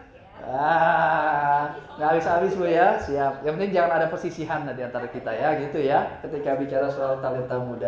Oke, saya kembalikan ke Bang Moderator, Bang Mikdam. Bu, thank you ya semuanya teman-teman ya. Oke, kita lanjut ngobrol sambil ngobrol nanti ya. Oke, dibatasi waktu kita soalnya. Oke, terima kasih Bang Isnan dan penanya ya, baik dari online ataupun yang hadir. Tadi luar biasa, sudah banyak yang disampaikan oleh Bang Isnan kaitannya dengan talenta muda dan regulasi untuk pekerja bagi employee. Oke, ini panitia ini kita buka satu pertanyaan lagi baru kita closing atau seperti apa? Oke, ada satu sesi pertanyaan sepertinya. Silakan untuk teman-teman bisa bertanya melalui YouTube ataupun sampaikan ke kami juga.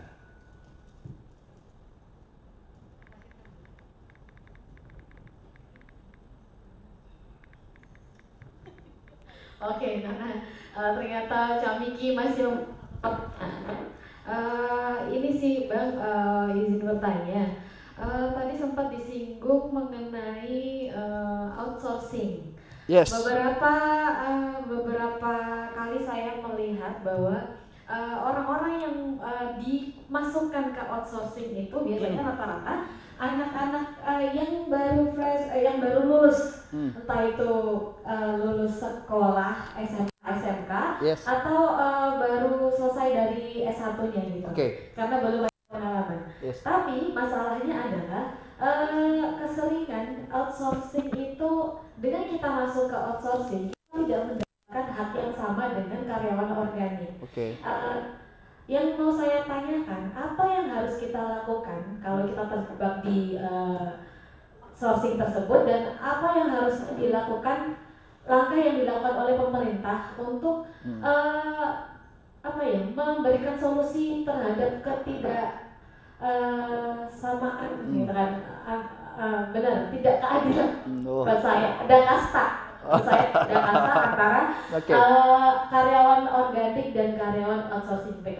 Oke, jadi gini, kita perlu pahami dulu fundamental kenapa kemudian ada namanya alidaya atau outsourcing. Kita nyebutnya sekarang alidaya, bukan outsourcing lagi. Jadi alidaya itu adalah dibuat secara normalnya untuk melaksanakan sebagian pekerjaan penunjang atau non-core ya di satu perusahaan untuk membantu perusahaan tersebut fokus pada industri core-nya. Jadi sebenarnya membantu mengerjakan pekerjaan-pekerjaan penunjang. Spiritnya begitu. Supaya memudahkan bisnis bisa fokus pada apa yang menjadi inti utama dari bisnis yang menggunakan jasa alidayahnya. Itu dulu yang pertama. Yang kedua adalah Bapak Ibu sekalian, bicara soal alidayah outsourcing, dalam segi efisiensi cost sebenarnya nggak masuk. Dengan menggunakan outsourcing, apakah lebih murah? Nggak juga. Karena kenapa? Perusahaan user yang menggunakan outsourcing juga harus membayar lebih. Ada manajemen fee dan lain-lain. Jadi perlu dipahami, menggunakan outsourcing atau alidayah sebenarnya spiritnya tidak dalam konteks efisiensi cost bagi pengusaha ya, perusahaan usernya. Gitu ya, itu yang kedua. Selanjutnya, ketika menggunakan alidayah, kita menggunakan outsourcing, tetap wajib memberikan kepada karyawan vendor outsourcing tersebut hak dan kewajiban sebagaimana diatur oleh undang-undang. Jadi nggak boleh ada pengurangan. Karena ketika bicara ada hubungan kerja antara karyawan vendor dengan vendor outsourcingnya, itu kan juga sama terikatnya pada hubungan kerjanya bisa kontrak atau tetap. Kontrak atau tetap itu mekanisme tetap sama hak dan normanya. Nggak boleh ada perubahan. Jangan karena di karyawan outsourcing kemudian ada perubahan haknya beda dengan yang organik. Yang menjadi pembeda biasanya secara objektif dilihat pertama nih dalam human capital management systemnya. Pertama work analysis-nya, beban kerjanya. Yang kedua biasanya faktor masa kerjanya. Yang ketiga adalah bicara soal kompetensinya. Yang keempat responsibility-nya. Itu beberapa variabel-variabel yang menjadi pembeda kenapa si A dan si B mendapatkan upah yang berbeda. Meskipun tanda kutip dalam job yang sama. Itu menjadi objektifnya. Tapi kalau menjadi alasan itu hanya karena dia karyawan vendor, kita enggak. Kita karyawan user dan dia karyawan vendor outsourcing, itu tidak menjadi alasan sebetulnya. Seburuk-buruknya adalah basic normatifnya tetap sama sebagaimana diatur oleh undang-undang. Kan begitu. Nah, bagaimana nih kalau kita ingin mungkin ya atau terlibat dalam dinamika permasalahan tersebut gitu ya. Begini Bapak Ibu sekalian, talenta muda itu, anak muda itu adalah potensial gitu ya. Kita harus juga melihat diri kita sendiri bahwa kita adalah potensi. Jadi karena kita potensi, maka ketika ingin melakukan hubungan kerja dengan perusahaan apapun, pilih yang bagus. Kan kita bisa melakukan fungsi controlling kan, profiling kan. Apakah perusahaan yang kita ambil ini pertama kasus gak kan gitu. Yang kedua punya bisnis yang prospek gak gitu. Jadi hemat saya sedari awal langkah paling basic adalah pilihlah secara tepat perusahaan mana yang bahkan jasa potensial kita. Ya, kan gitu ya. Gitu ya. Setelah itu baru kita bicara aspek lanjutan. Mana kira-kira yang menjadi pilihan yang paling baik buat kita terkait dengan pola hubungan kerjanya. Gitu ya. Ada yang memang diikat dengan kontrak, ada yang diikat dengan karyawan tetap. Tinggal pilihan kan gitu ya. Meskipun dalam konteks normatifnya kontrak punya beberapa syarat mana pekerjaan bisa dikontrak, mana pekerjaan yang nggak bisa dikontrak jika orang tetap dan lain-lain. Tapi dalam pelaksanaannya mungkin lebih ke arah pilihan dari kita sendiri, apakah kita nyaman atau enggak ketika kita tawarkan hubungan kerja kontrak atau tetap. Gitu. Jangan sampai teman-teman kita memaksakan diri. Gitu ya. Sehingga ketika kita memaksakan diri maka ruginya jadi banyak. Apa pertama? Waktu. Usia. Nggak dapatkan knowledge. Kerja juga nggak nyaman. Ujungnya demotivasi dan lain-lain. Mungkin dari awal itu menjadi pertimbangan sih bagi kita talenta muda ketika kita ingin memilih pekerjaan mana yang kita anggap cocok atau enggak. Ini nggak hanya bicara ketika kita ingin apply di outsourcing atau alidayah ya, tapi semua jenis company itu jadi pilihan teman-teman. Gitu sih. Itu ya. Tadi kalau saya bilang ngadu ke pengawasan nanti dikomen lagi sama Ibu. Nah, gitu. Ya, iya. nakal berarti yang nakal perusahaannya. Ya bisa jadi, bisa jadi. Kalau nakal jangan langsung di ini ya, sentil-sentil aja dikit dulu dah. Nakal gitu ya, gitu sih. Saya selalu menyampaikan gitu ke teman-teman yang hadir juga, maka kalian tahu normanya, kalian tahu ilmunya, tergantung tinggal pilihan. Kadang kalanya, mohon izin, itu harus dilakukan karena belum ada alternatif kerjaan lain misalnya, gitu. Ya sudah silakan pilihan, atau ya sudah Pak, saya sudah selesai. Gitu. Yang penting memastikan bahwa kita mengambil pilihan itu berdasarkan informasi yang cukup.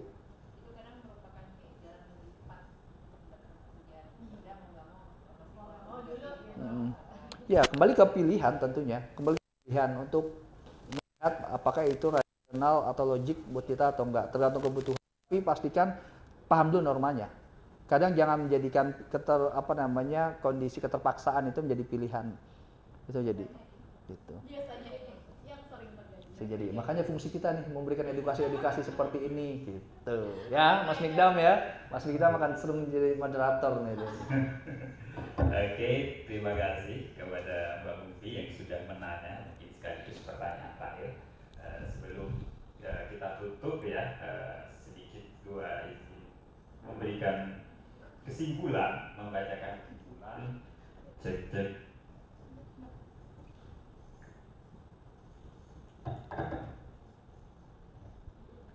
Oke. Sedikit saya bacakan kesimpulan dari diskusi kita pagi sampai siang hari ini tentang perlindungan ketenaga kerjaan bagi talenta muda. Yang pertama,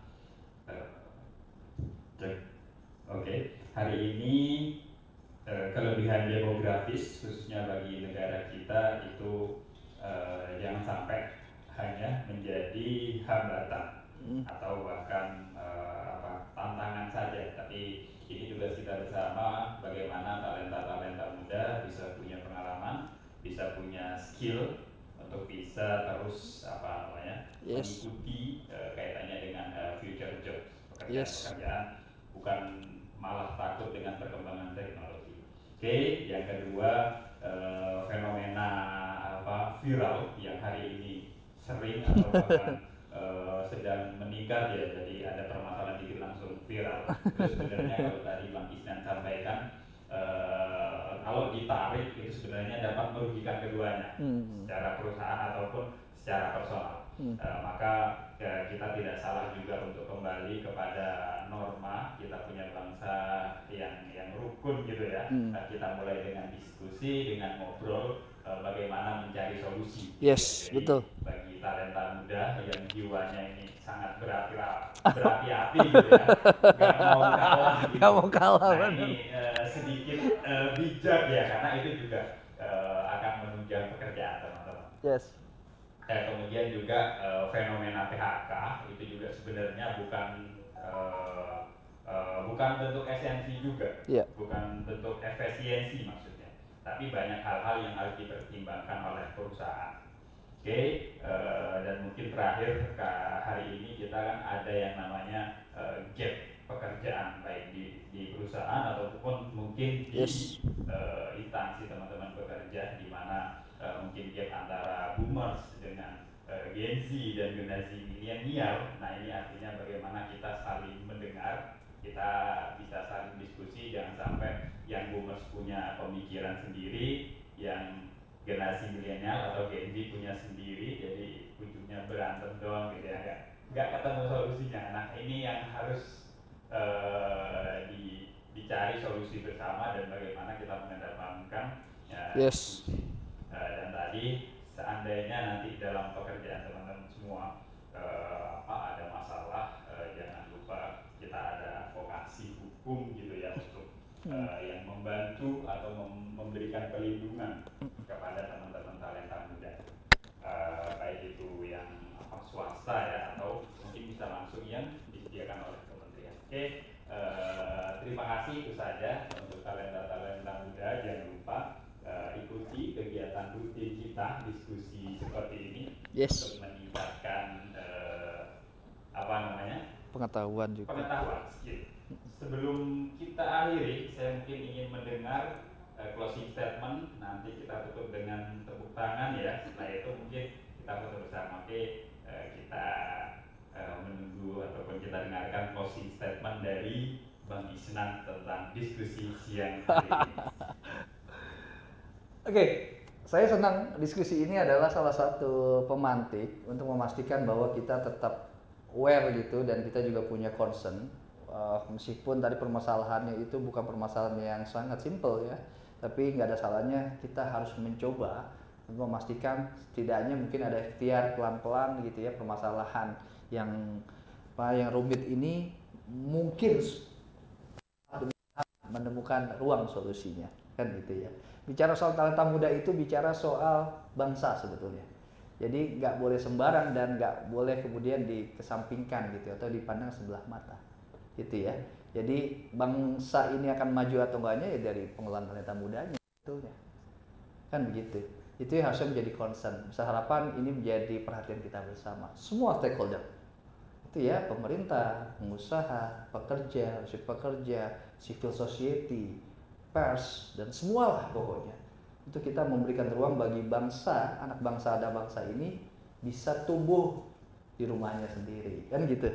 Mudah-mudahan ini menjadi ikhtiar kita bersama. Sekali lagi terima kasih Ibu, Bapak, teman-teman semua atas kesempatannya, senang bisa silaturahim gitu ya. Semoga ini menjadi manfaat dan saya juga mohon maaf kalau ada hal yang dianggap kurang atau kurang berkenan. Begitu, saya akhiri. Assalamualaikum warahmatullahi wabarakatuh. Kembali ke Bapak. Oke, tidak terasa kita sudah berada di ujung acara ini. Terima kasih untuk teman-teman yang hadir online ataupun hadir offline di ruang acara. Terima kasih untuk semuanya. Saya selaku moderator dan mewakili panitia meminta maaf jika banyak salah. Selamat siang. Wassalamualaikum warahmatullahi wabarakatuh. Salam talenta muda, nggak ada gitu ya? Ada. Ada loh. Oh gitu. Kita... Nah ini Bu, ritual anak muda Bu. Mau apapun foto-fotonya harus ada Bu.